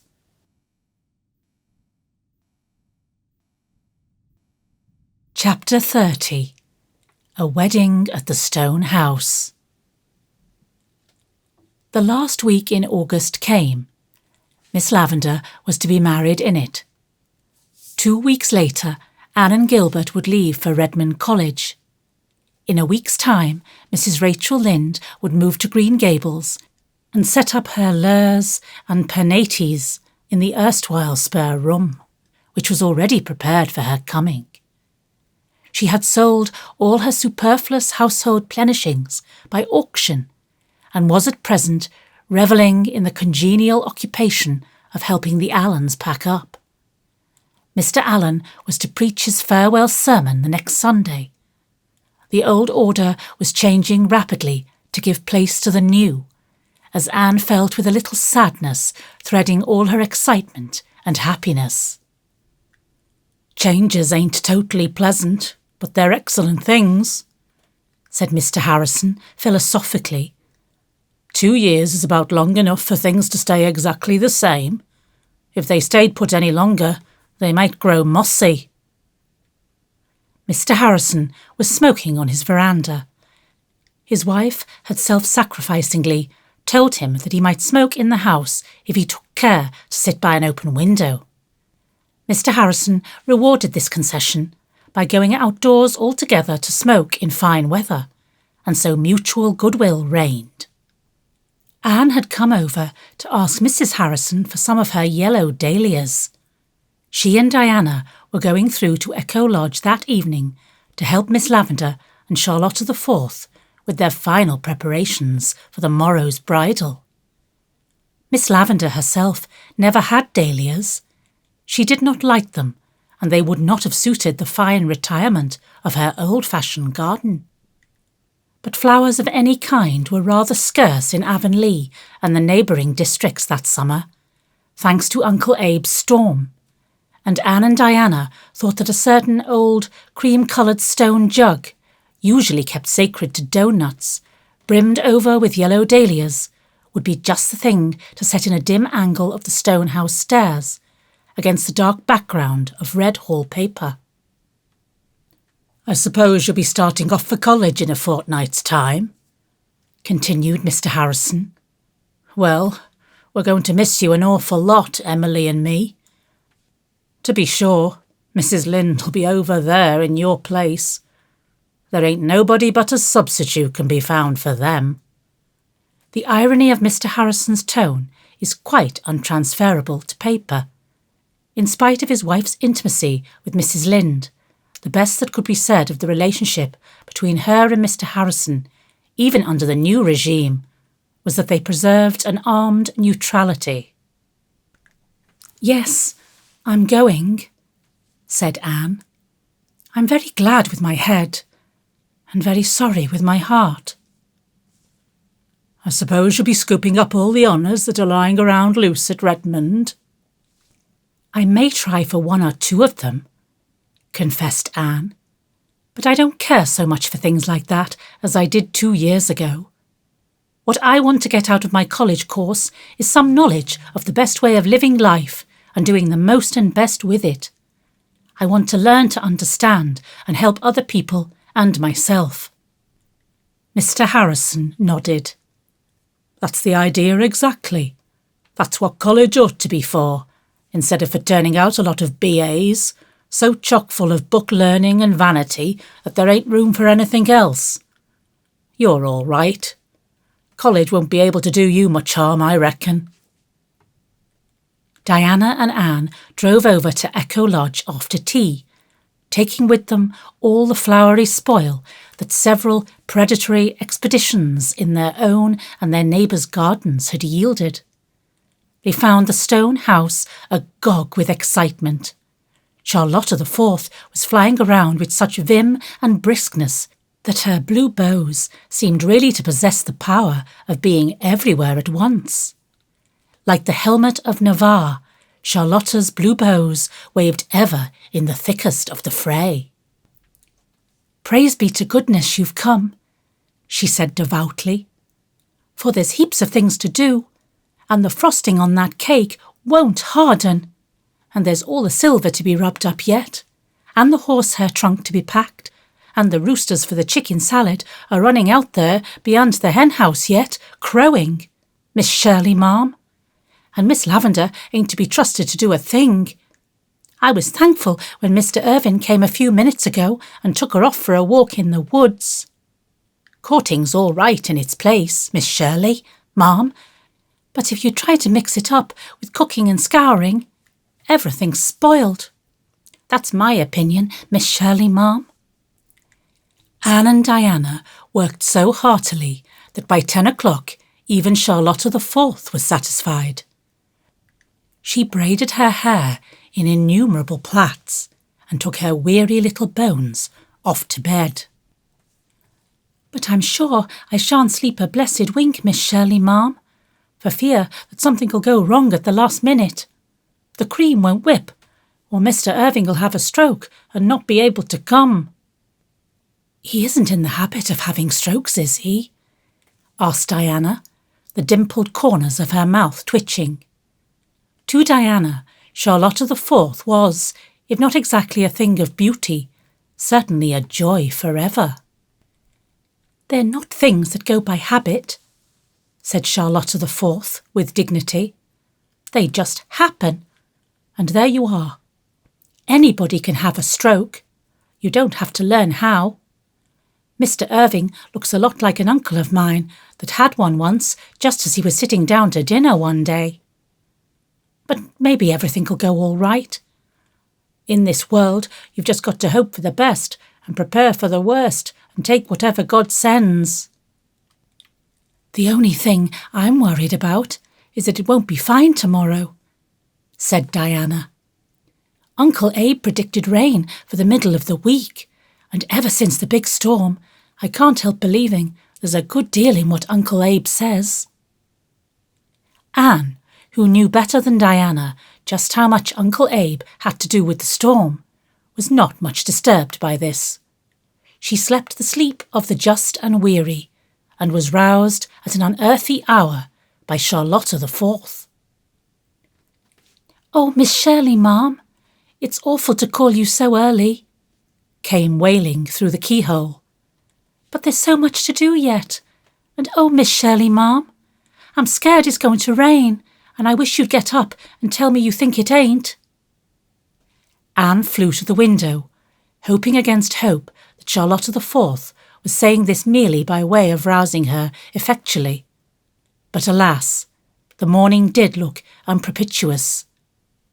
Below the window, Miss Lavender's garden, which should have been a glory of pale virgin sunshine, lay dim and windless, and the sky over the firs was dark with moody clouds.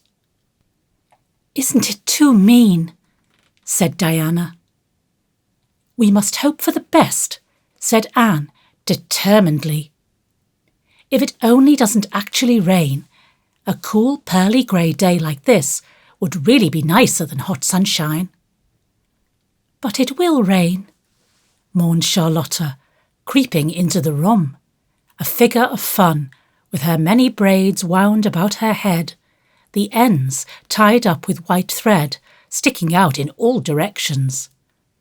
"It'll hold off till the last minute, and then poor cats and dogs, and all the folks will get sopping and track mud all over their house, and they won't be able to get married under the honeysuckle, and it's awfully unlucky for no sun to shine on a bride, say what you will, Miss Shirley, ma'am. I knew things were going too well to last." Charlotta the Fourth seemed certainly to have borrowed a leaf out of Miss Eliza Andrews' book. It did not rain, though it kept on looking as if it meant to. By noon the rooms were decorated, the table beautifully laid, and upstairs was waiting a bride, adorned for her husband. "You do look sweet," said Anne rapturously. "Lovely," echoed Diana. "Everything's ready, Miss Shirley, ma'am, and nothing dreadful has happened yet," was Charlotta's cheerful statement as she betook herself to her little back room to dress. Out came all the braids. The resultant rampant crinkliness was plaited into 2 tails and tied, not with 2 bows alone, but with 4 of brand-new ribbon, brightly blue. The 2 upper bows rather gave the impression of overgrown wings sprouting from Charlotta's neck, somewhat after the fashion of Raphael's cherubs. But Charlotta the Fourth thought them very beautiful, and after she had rustled into a white dress, so stiffly starched that it could stand alone, she surveyed herself in her glass with great satisfaction, a satisfaction which lasted until she went out in the hall and caught a glimpse through the spare room door of a tall girl in some softly clinging gown, pinning white, star-like flowers on the smooth ripples of her ruddy hair. "Oh, I'll never be able to look like Miss Shirley," thought poor Charlotta despairingly. "You just have to be born so, I guess. Don't seem as if any amount of practice could give you that air." By 1 o'clock, the guests had come, including Mr. and Mrs. Allen, for Mr. Allen was to perform the ceremony in the absence of the Grafton minister on his vacation. There was no formality about the marriage. Miss Lavender came down the stairs to meet her bridegroom at the foot, and as he took her hand, she lifted her big brown eyes to his with a look that made Charlotta the Fourth, who intercepted it, feel queerer than ever. They went out to the honeysuckle arbour, where Mr. Allen was awaiting them. The guests grouped themselves as they pleased. Anne and Diana stood by the old stone bench, with Charlotta the Fourth between them, desperately clutching their hands in her cold, tremulous little paws. Mr. Allen opened his blue book, and the ceremony proceeded. Just as Miss Lavender and Stephen Irving were pronounced man and wife, a very beautiful and symbolic thing happened. The sun suddenly burst through the grey and poured a flood of radiance on the happy bride. Instantly, the garden was alive with dancing shadows and flickering lights. "What a lovely omen," thought Anne as she ran to kiss the bride.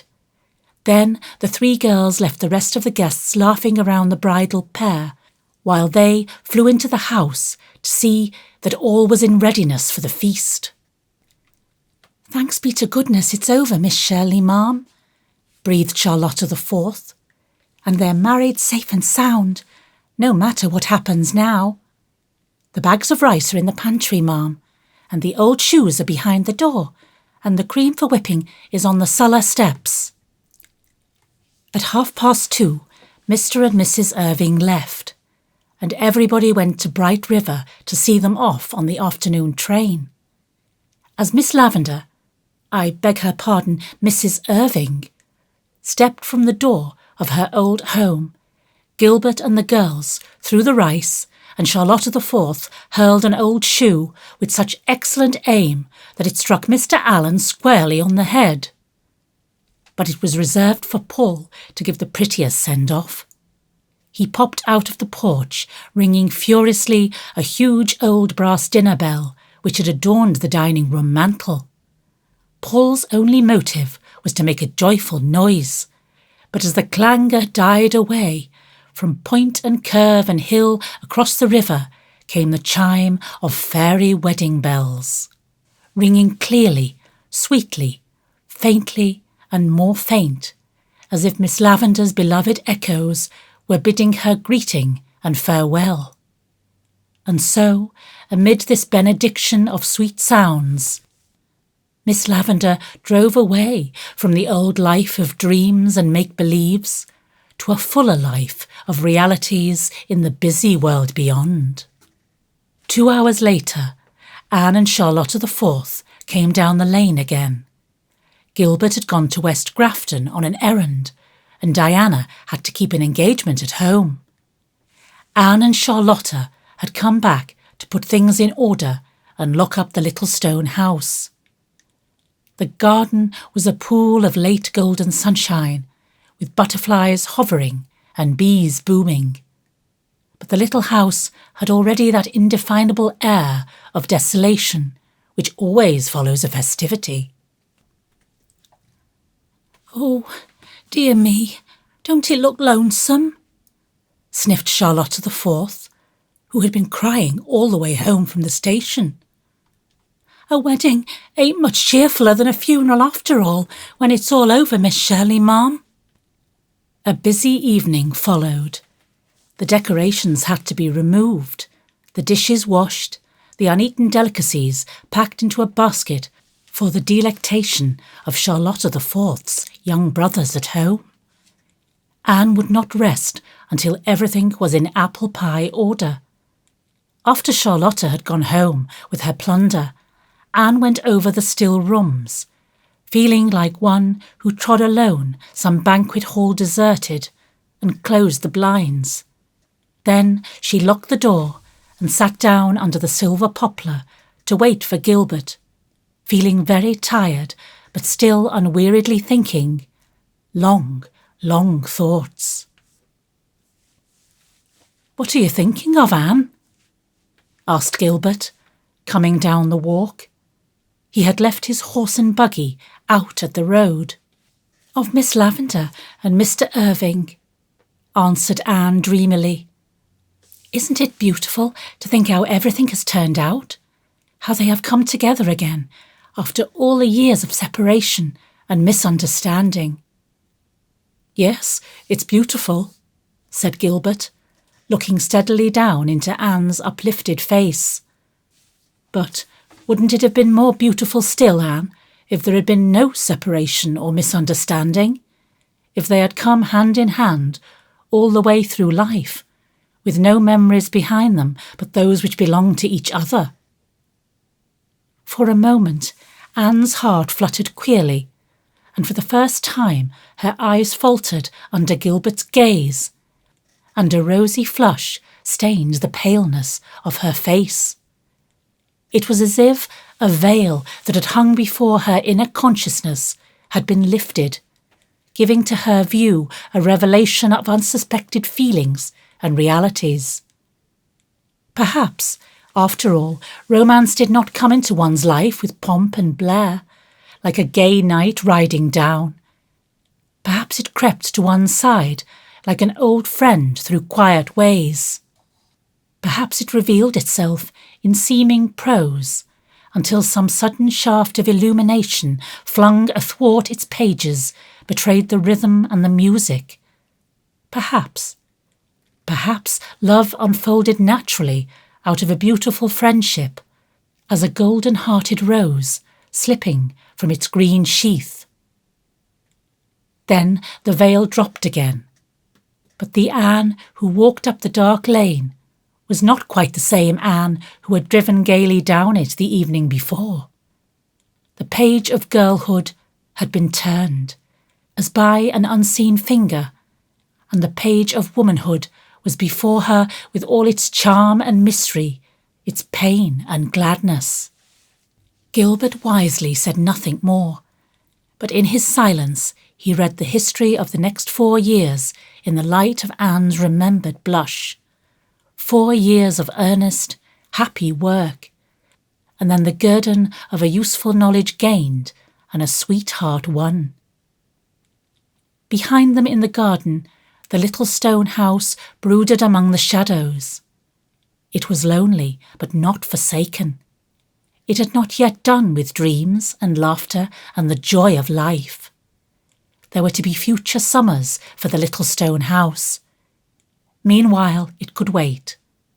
And over the river in purple durance, the echoes bided their time.